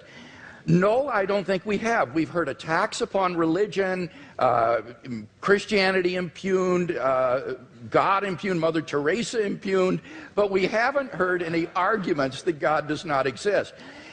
Mr. Hitchens seems to fail to recognize that atheism is itself a worldview, and it claims alone to be true, and all the other religions of the world false. It is no more tolerant than Christianity with respect to these other views. He asserts that he alone has the true worldview, atheism. The only problem is he doesn't have any arguments for this worldview. He just asserts it. So it seems to me that if you're going to have a worldview and champion it tonight, you've got to come to a debate prepared to give some arguments, and we haven't heard any. He did have an argument about evolution, but when I explained that, it actually turned out to be supportive of theism. Evolution actually provides evidence for the existence of a designer of the universe. So we've not heard any good arguments to think that atheism is true. Now, I presented 5 reasons to think that theism is true. And this is what God, or the God hypothesis, does give you. He asks, what does it give us? It explains a broad range of human experience, philosophical, ethical, scientific, historical, experiential. I find the attraction of the God hypothesis is that it is so powerful in making sense of the way the world is. For example, the God hypothesis explains the origin of the universe. Mr. Hitchens has completely dropped this point in tonight's debate when we saw that, in fact, scientific and philosophical evidence points to a beginning of the universe out of nothing, and therefore to a transcendent personal creator of the cosmos. The teleological argument, the fine-tuning that is established in the initial conditions of the universe, not to speak of in the biological complexity that then ensued. And again, Mr. Hitchens has dropped that in the course of the debate tonight. So we have a creator and an intelligent designer of the cosmos. Thirdly, the moral argument. We saw that without God, there are no objective moral values. And here Mr. Hitchens has consistently distorted the argument. He's portrayed the argument as, how would we know moral values if we didn't believe in God? We don't need to believe in a tyrant in order to find moral values. Unbelief doesn't produce wickedness. That is all irrelevant. The point is that there is no foundation on a naturalistic worldview for the moral values and duties that we both want to affirm. And he agrees with that. This is what he says, and I quote.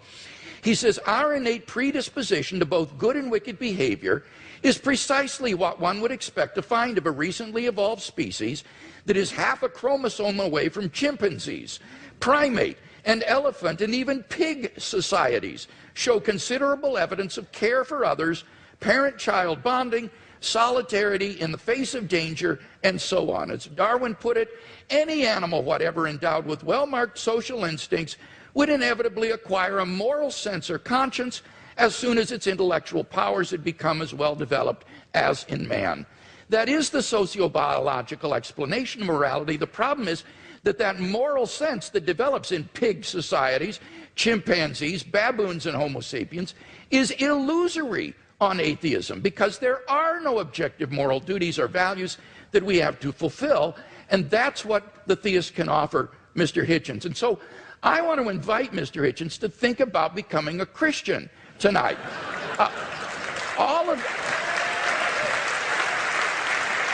Honestly, Honestly, if he is a man of goodwill who will follow the evidence where it leads, all of the evidence tonight has been on one side of the scale. And he wants to affirm objective moral values, so why not adopt theism? The resurrection of Jesus has gone unrefuted. The argument is not that it's too improbable to be false. The argument is that you need a historically sufficient explanation to explain why the disciples came to believe this. And there isn't one apart from the empty tomb and appearances. It's not a matter of rumor because the empty tomb was public knowledge in Jerusalem. It would be impossible for Christianity to flourish in Jerusalem in the face of an occupied tomb. Finally, the immediate experience of God. If there's anybody watching or listening to the debate tonight who hasn't found God in a personal, experiential way, then I want to invite you as well to think about becoming a Christian. I became a Christian as a junior in high school, and it changed my entire life. And I believe that if you'll look into it honestly with an open mind and an open heart, that it can change your life as well.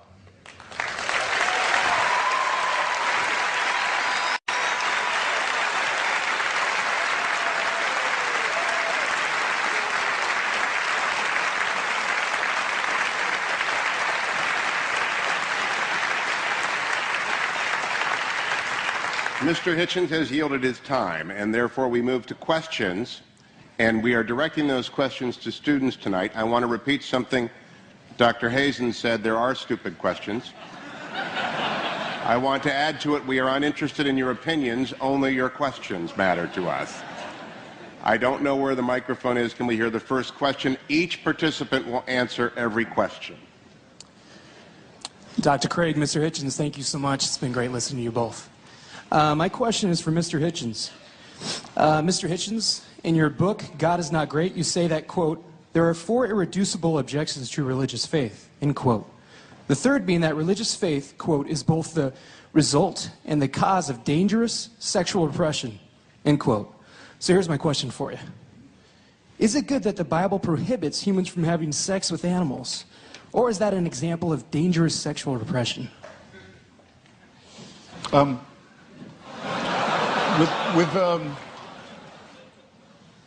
The allusion I was making was not to the man-made in the ordinary sense nature of religion, that you can tell from studying some of its codes that it's humans that are inventing it. That's why so many of the injunctions in the Old Testament are, as you quite rightly say, concerned with agriculture, shall we put it delicately. But it's more that it's men-made, that it's designed to keep women in subordination. But could you answer the question? Do you think the Bible is right to prohibit humans from having sex with animals? I don't know of any good advice about having sex with animals. In favor of it, I mean to say, look, there are things that if people do, incest is one, and cannibalism is another. If you do them, you'll die out. A society that permitted it would. There were societies in New Guinea that did practice cannibalism, and there's a terrible disease that you get called kuru if you do it, and it seems to me, if you like, there are some rules that are self-enforcing. That's not what when I was talking about sexual repression, I was talking about the enormous number of prohibitions on sex between men and women, and on the evident fear of female sexuality, and the superstitious dread, for example, of female menstrual blood. Things of this kind. Dr. Craig, your assessment of that question and answer. Well, I think the question illustrates that apart from God, whatever is in nature is right. There is no thing barred in nature if there is no sort of objective moral code. So the question is a good one because it illustrates that here is a guideline for sexual expression that is very good for human beings and not something that's meant to be repressive or harmful to human beings. In fact, the studies I've seen says that religious people have more fun with sex than people who are not religious, and it's actually shows that they are more sexually satisfied in marriage and so forth. So I think the question makes a good point. I think I have to have another bite at this.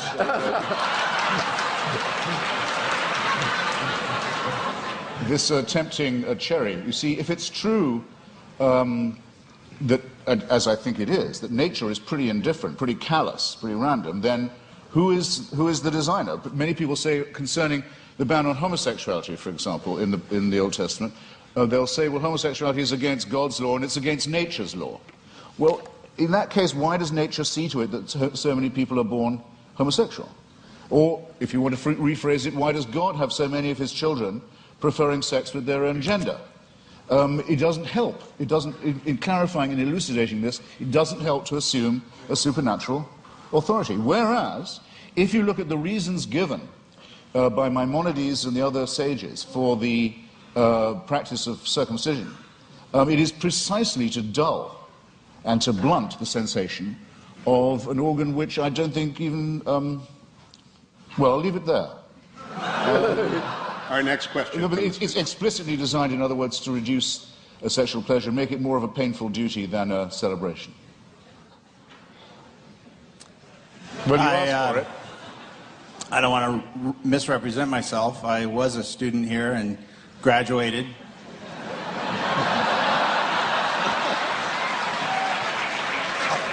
Somewhat by the skin of my teeth, but Mr. Hitchens, you stated that some of your most strongly stated arguments are that the results of religion, violence, death, destruction, the motivation being religion, discredit those who would promote a belief in God.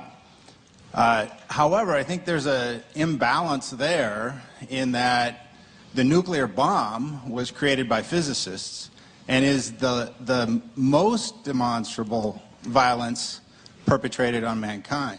So I wonder how you respond to that. Well, physics isn't an ideology. Physics isn't a belief system. It's a science. Well, I think that would be subjective. I mean, you could, any more than the Marie Curie discovering radium makes her practice morally different. I mean, it's not comparing like with like. What I'm talking about are specific religious injunctions to do evil, to mutilate the genitalia of children, for example, to take the pastor, Douglas Wilson, who Dr. Craig was just mentioning, with whom I crossed swords several times this year, recently in Dallas. I happened to be mentioning to him about the commandment to exterminate the Amalekites in one of our debates, and he said that commandment is still valid. If there were any Amalekites, it would be his job to make sure that they were all put to the sword. And some of the virgins left over for slavery, purposes better imagined perhaps than described. I think this is a very serious problem. I'm not taking refuge in the commonplace that sometimes religious people behave badly, that would discredit religion. That would be a very soft option. I'm saying there are specific biblical, scriptural injunctions to do evil.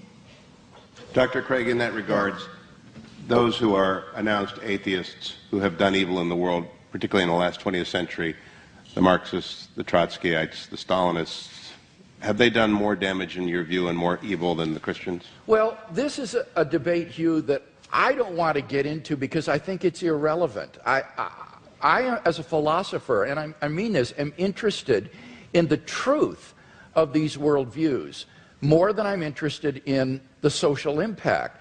And you cannot judge the truth of a worldview by its social impact. That's just irrelevant. Bertrand Russell, in his essay, Why I'm Not a Christian, understood this. Russell said, you cannot assess the truth of a worldview by seeing whether it's good for society or not. Now, the irony was, when Russell wrote that back in the 20s, he was trying to refute those who said that you should believe in Christianity because it's so socially beneficial to society. It was just the mirror image of Christopher Hitchens' argument, where saying you shouldn't believe in it because it's socially detrimental to human culture. But I think Russell's point cuts both ways because it's a valid point. You can't assess the truth of a worldview by arguing about its cultural and social impact. There are true ideas that may have had negative social impact, and therefore we have to deal with the truth of these, the arguments for and against them, and not get into arguments about has Marxism or Chinese communism been responsible for more deaths than theism in the 20th century. No, I completely concur with what you say there. I mean, I just wanted to say that I think that those commandments are injunctions to do evil, but I would much prefer to say that the tribe that thought it was hearing these instructions from God to kill all of its rivals, exterminate all its rivals for the Holy Land, might possibly have had, I think it's overwhelmingly probable it did have, a need to seek and claim divine approval for the war of greedy extermination, annexation, and racist conquest that it was going to undertake anyway. In other words, I don't think there was an authority issuing that commandment, whether it was morally good or otherwise, as a matter of truth. But I would add, and I think the concession is very well worth having, that there is absolutely no proof at all that Christianity makes people behave better. Now, wait a minute, I didn't concede that. What I said, I wasn't going to argue that, because it's irrelevant, but by no means did I concede that.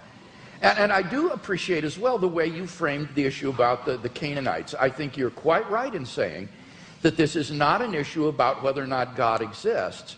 Rather, this is a question about biblical inerrancy. Did these ancient Israelites get it right in thinking that God had commanded them to do these things, or did they, in their nationalistic fervor, think God is on our side and do something which, in fact, they weren't commanded to do by God? So that this isn't an issue between atheism and theism. This is an issue about biblical inspiration and inerrancy, and that's an important issue, but it's not one that is on the floor tonight. Our next student question. Hi, my question is mainly directed at Mr. Hitchens, but Christian theism, as with all theisms that claim a revelation, say that the purpose of human existence is to serve God, and Dr. Craig might want to expound on that in some way. But Mr. Hitchens, as an atheist with no transcendent being giving you a reason for existence, what then is the best way to live life, or what is motivation for living life, or what is the purpose of your existence without a transcendent being telling you what to do? Well, I find it, you see, this is where I find it hard to accept the grammar of your question. It's as if I was only willing to concede supernatural, you want to say transcendent, I want to say supernatural, then my life would have purpose. I think that's a complete non sequitur. To me, at any rate, I'll have to just make the confession. This is as real to me, subjectively, as any William Jamesian apprehension of the divine. I don't get your point at all. Dr. Craig, one of the written questions says, and I think it is consistent with the question from the audience, you have written that life without God is absurd, but I know unbelievers who are living fulfilling moral lives. In what way is their life absurd? Okay, let me respond to that and to the question here that was asked. I would say that the purpose of life for which God has created us is not to serve God. Remember, Jesus said, I have not called you servants, I have called you friends. And I think the Westminster Confession gets it right when it says the purpose of human existence is to glorify God and enjoy Him forever. God is the fulfillment of human existence. It is in fellowship eternally with God, the source of infinite goodness and love, that the true fulfillment of human existence and freedom is to be found. Now, when I say that apart from theism, life is meaningless, I mean objectively meaningless. This is the same distinction that we're talking about with regard to moral values. I'm saying that on atheism, there is no objective purpose for human existence. As Mr. Hitchens recognizes, eventually the universe will grow cold, dilute, dark, and dead as it runs down toward maximum entropy and heat death, and all human existence and life will be extinguished on an atheistic view of the future of the universe. There is no purpose for which the universe exists. The litter of a dead universe will just expand into the endless darkness forever, a universe in ruins. Now, of course, one can still live one's life as an illusion, thinking, well, the purpose of life is to, say, hit 40 home runs and steal 40 bases every year, you know, in the major leagues, and you draw the meaning of your existence from that. But that's not really the meaning of your existence. That's just a subjective illusion. In fact, your existence on atheism is objectively meaningless. So that's the distinction that I was making. Again, it's between objective and mere subjective illusion. Well, I think it has it exactly the wrong way around. You see, as I was beginning to say earlier, we didn't have time in the question period. I wouldn't say that atheism was morally inferior. I wouldn't concede that for a second. I don't want to make a claim for its superiority either, but there may be a slight edge here. We don't believe anything that could be called wishful. In other words, we don't particularly welcome the idea of the annihilation either of ourselves as individuals, the party will go on and we'll have left and we're not coming back, or of the entropic heat death of the universe. We don't like the idea, but there's a good deal of evidence to suggest that that is what's going to happen. And there's very, very little evidence to suggest that I'll see you all again in some theme park. One nice and one nasty experience. There's absolutely no evidence for that at all. So I'm willing to accept, on the evidence, conclusions that may be unwelcome to me. I'm sorry if I sound as if I'm spelling that out, but I will. Now, you want to know what makes my life meaningful? Generally speaking, it's been struggling myself to be free, and if I can say it without immodesty, Mr. Hewitt kindly said it for me, too flatteringly beforehand, but trying to help others to be free too. That's what's given a lot of meaning to my life, and does still, the solidarity with those who want to be as free as I am, partly by luck and partly by my own efforts and the efforts of others. Well, one obstacle to liberty, and that's why I mentioned it, and gave so many examples of it in history and in the present day, is the poisonous role played by fellow primates of mine who think they can tell me what to do in the name of God because God's told them that they have this power. So that's one thing I'd like to be shot of right here in the here and now. And my suspicion is, if you really ask the religious where do they want power and what's the world they care about, the next one or this one, it'll be this one every time, because they too know perfectly well that this is the only life we've got. Yeah, I don't think that's true. It seems to me that on the basis of the resurrection of Jesus, that we have grounds for the hope of immortality. This is the foundation upon which the Christian hope is predicated. So again, it gets back to whether or not one has good grounds for thinking that Jesus was who he claimed to be and that God raised him from the dead. Because if he did, then there is hope of immortality. But then I return your question to me, I return it to you in a different form. If there's going to be a resurrection, an ingathering, if in the end all injustices will be cancelled, all tears dried, all the other promises kept, then why do you care what happens in this brief veil of tears? Why do the churches want power in the here and now? Why do they want to legislate for things like abortion or sexuality or morality? Why bother? I mean, isn't it just as much the case, as Dostoevsky says about atheism, that without God all things are possible, that with God all things are thinkable too? Not at all. As Dostoevsky said, if there is no immortality, all things are permitted, he said, because it all ends up the same, it all comes out in the wash the same. But if there is a God who exists, who loves human beings and has created them in his image and endowed them with intrinsic moral value and unalienable rights, then you have every reason to treasure other persons as ends in themselves. And the desire of pro-life persons to champion the lives of the unborn or the lives of the dying isn't a power grab, Mr. Hitchens. It's because they genuinely care about the lives of innocent human beings that they believe are being wantonly destroyed. So it's a very positive motivation. Agreed, but there are perfectly good humanist motives for doing all those things, and if you want to have a reason for caring about the survival and health and well-being of others, the idea that you might depend on them for the only life you've got, and they on you for solidarity, is just as good an explanation for right action. Per contra, if people think God is telling them what to do, or they have God on their side, what will they not do? That's what I meant by the reversal of the Dostoevsky question. What crime will not be committed?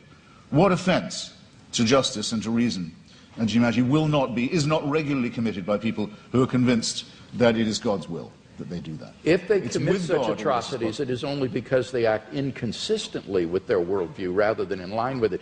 Jesus would not have been a guard at Auschwitz or someone who would take away the human rights of another person. You need to ask, what kinds of actions are sanctioned by a worldview. And on atheism, as Dostoevsky said, it seems everything is permitted. Humanism, without God as a basis for humanism, is just a form of speciesism, a bias in favor of your own species. I think Christianity affirms the real basis for humanism. Auschwitz is the outcome of centuries in which the Christian church believed that the Jewish people had called for the blood of Jesus of Nazareth to be on their head for every generation.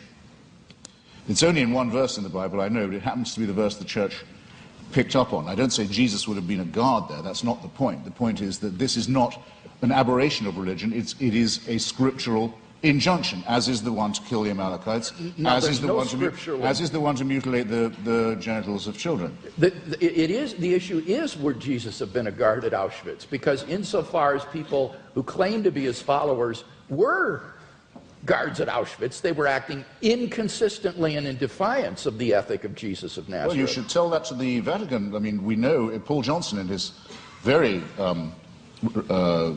friendly history of Christianity, says that up to 50 to 60% of the Waffen-SS were practicing, confessing Catholics in good standing. No one was ever threatened with discipline by the church, with excommunication, for example, for taking part in the final solution. The only Nazi ever excommunicated by the church was Joseph Goebbels, and if you like, I'll tell you why. To the student. His wife was a divorced Protestant. He was going to tell us anyway. Excuse me, Christianity does have some standards. Next student. I'd just like to thank both of you guys for being here. And in the interest of fairness, I know I'm playing devil's advocate here, pun intended, but I think since almost all of the questions are going to be directed towards Mr. Hitchens, I think we should have one for Dr. Craig. They're all for both of us. For Dr. Craig, what do you think about Epicurus' argument that if God is omnibenevolent, omniscient, and omnipotent, if he knows about kids in Africa and that are born with AIDS, what do you think about him suggesting, him not intervening and him not changing that fact? That's a question that I've always struggled with. So I'm just wondering, could you expand on that, and I'd also like your input on it? The problem of evil and suffering has been greatly discussed by philosophers, and I think there's been genuine progress made in this century on this problem. I think it's important to distinguish between the intellectual problem of suffering and the emotional problem of suffering, because these are quite different from each other. In terms of the intellectual problem of suffering, I think that you need to ask yourself, is the atheist claiming, as Epicurus did, that the existence of God is logically incompatible with the evil and suffering in the world? If that's what the atheist is claiming, then he's got to be presupposing some kind of hidden assumptions that would bring out that contradiction and make it explicit, because these statements are not explicitly contradictory. The problem is no philosopher in the history of the world has ever been able to identify what those hidden assumptions would be that would bring out the contradiction and make it explicit. On the contrary, you can actually prove that these are logically compatible with each other by adding a third proposition, namely that God has morally sufficient reasons for permitting the evil in the world. As long as that statement is even possibly true, it proves that there's no logical incompatibility between God and the suffering in the world. So the atheist would have to show that it is logically impossible for God to have morally sufficient reasons for permitting the evil and suffering in the world, and no atheist has ever been able to do that. So the logical version of this problem, I think, is widely recognized to have failed. Those atheists who still press the problem, therefore press it as a probabilistic argument. They try to say that given the evil in the world, it's improbable that God exists. Not impossible, but improbable. Well, again, the difficulty there is that the atheist has to claim that if God did exist, then it is improbable that he would permit the evil and suffering in the world. And how could the atheist possibly know that? How could the atheist know that God would not, if he existed, permit the evil and suffering in the world? Maybe he's got good reasons for it. Maybe, like in Christian theism, God's purpose for human history is to bring the maximum number of people freely into his kingdom to find salvation and eternal life. And how do we know that that wouldn't require a world that is simply suffused with natural and moral suffering. It might be that only in a world like that the maximal number of people would freely come to know God and find salvation. So the atheist would have to show that there is a possible world that's feasible for God, which God could have created, that would have just as much salvation and eternal life and knowledge of God as the actual world, but with less suffering. And how could the atheist prove such a thing? It's sheer speculation. So the problem is that as an argument, the problem of evil makes probability judgments which are very, very ambitious and which we are simply not in a position to make with any kind of confidence. Now, I recognize that that philosophical response to the question doesn't deal with the emotional problem of evil. And I think for most people, this isn't really a philosophical problem. It's an emotional problem. They just don't like a God who would permit suffering and pain in the world. And so they turn their backs on him. What does Christianity have to say to this problem? Well, I think it has a lot to say. It tells us that God is not some sort of an impersonal ground of being or an indifferent tyrant who folds his arms and watches the world suffer. Rather, he is a God who enters into human history in the person of Jesus Christ. And what does he do? He suffers. On the cross, Christ bore a suffering of which we can form no conception. Even though he was innocent, he bore the penalty of the sins of the whole world. None of us can comprehend what he suffered. And I think when we contemplate the cross of Christ and his love for us and what he was willing to undergo for us, it puts the problem of suffering in an entirely different perspective.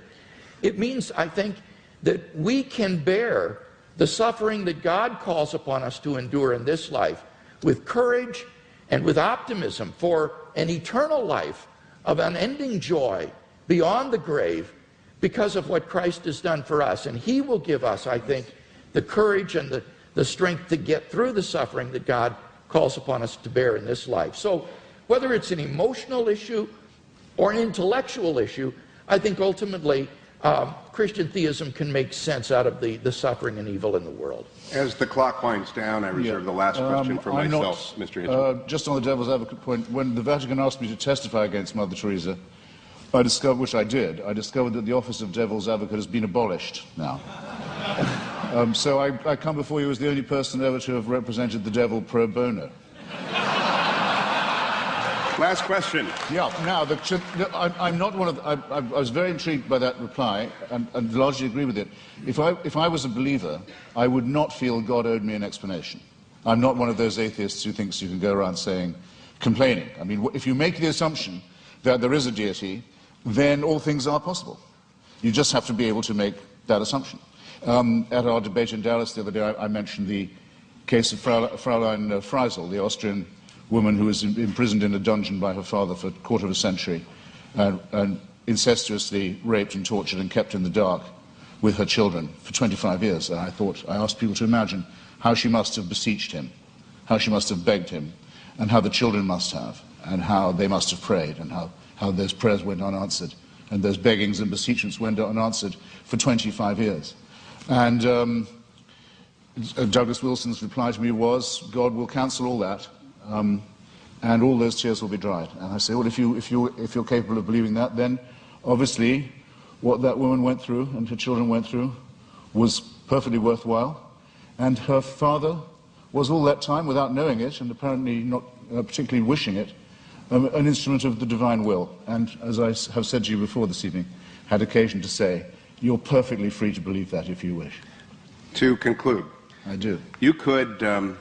Hitchens, you've got 4,000 people here, tens of thousands more watching. You could do the same exchange at Wheaton, at Westmont, at Azusa Pacific, at Point Loma, at Notre Dame, at every great Christian university in the United States. Why do you think so many people come out to see debates with accomplished people like Dr. Craig and you?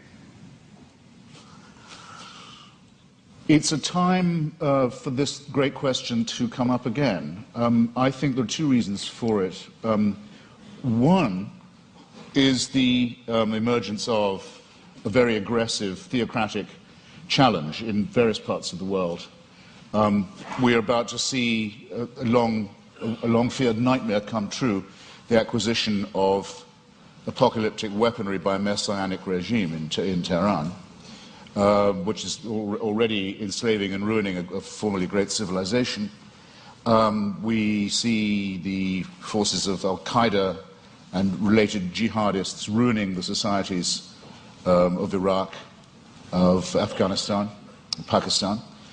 We see Jewish settlers stealing other people's land in the name of God in the hope that this will bring on a messianic combat and the return of the Messiah. And even in our own country, we're not free from people who want to have stultifying nonsense taught to children in school and in science class. So there's that. It's in the news all the time. And then there's the existence of a very small group, of which I'm very proud to be a part, that says it's time to take a stand against theocratic bullying and is willing to go anywhere to debate these matters and put these great questions to the proof. So, and thank you for giving me the chance. Yeah,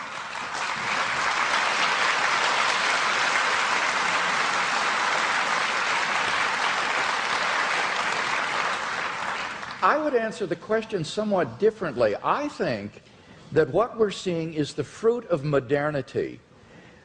In the Enlightenment, the church and the monarchy were thrown off in the name of free thought and unshackled human inquiry. And the thought was that once mankind was freed from the shackles and bondage of religion, that this would produce a sort of humanistic utopia. And instead, I think what we've come to see is that the fruit of the naturalistic worldview is that mankind is reduced to meaninglessness, valuelessness, and purposelessness. And that therefore the question of God's existence has become all the more poignant in our age because we're beginning to question, I think, the fruit of modernity and questioning scientific naturalism.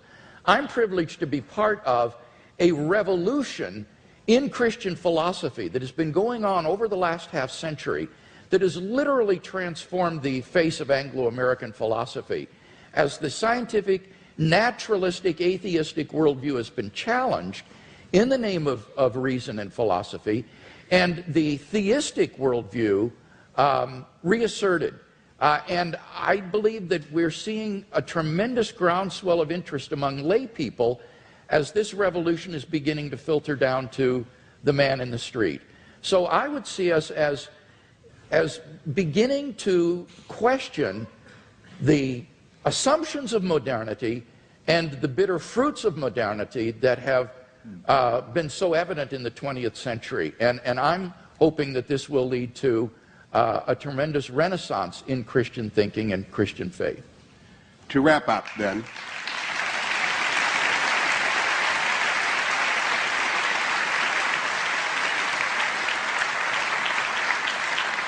five quick observations and some instructions. Number one, no good society prohibits debates such as this one. Number two, only confident faith welcomes them. Only extraordinary universities stage them. And only very accomplished scholars and intellectuals can make them interesting and entertaining. Please join me in welcoming and thanking our panelists.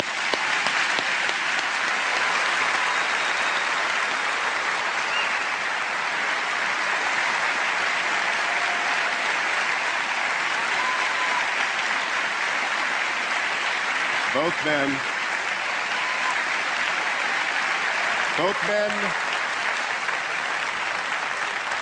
they did agree on one thing, which is that N.T. Wright is a very impressive man, I think Christopher Hitchens said. And therefore, to the viewing audience who might not know who N.T. Wright is, I recommend on Mr. Hitchens' strong recommendation that you get and read his books.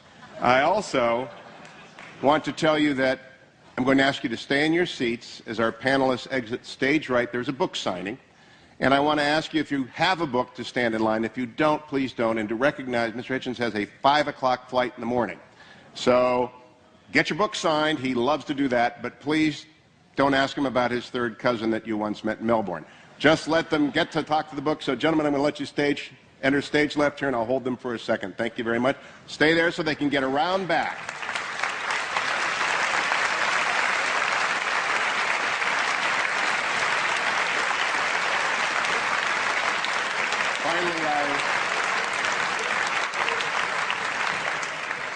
I want to thank Dr. Craig Hazen, Torrey Honors Institute, and everyone at Biola for coming this evening. Have a safe, productive trip home. Good night.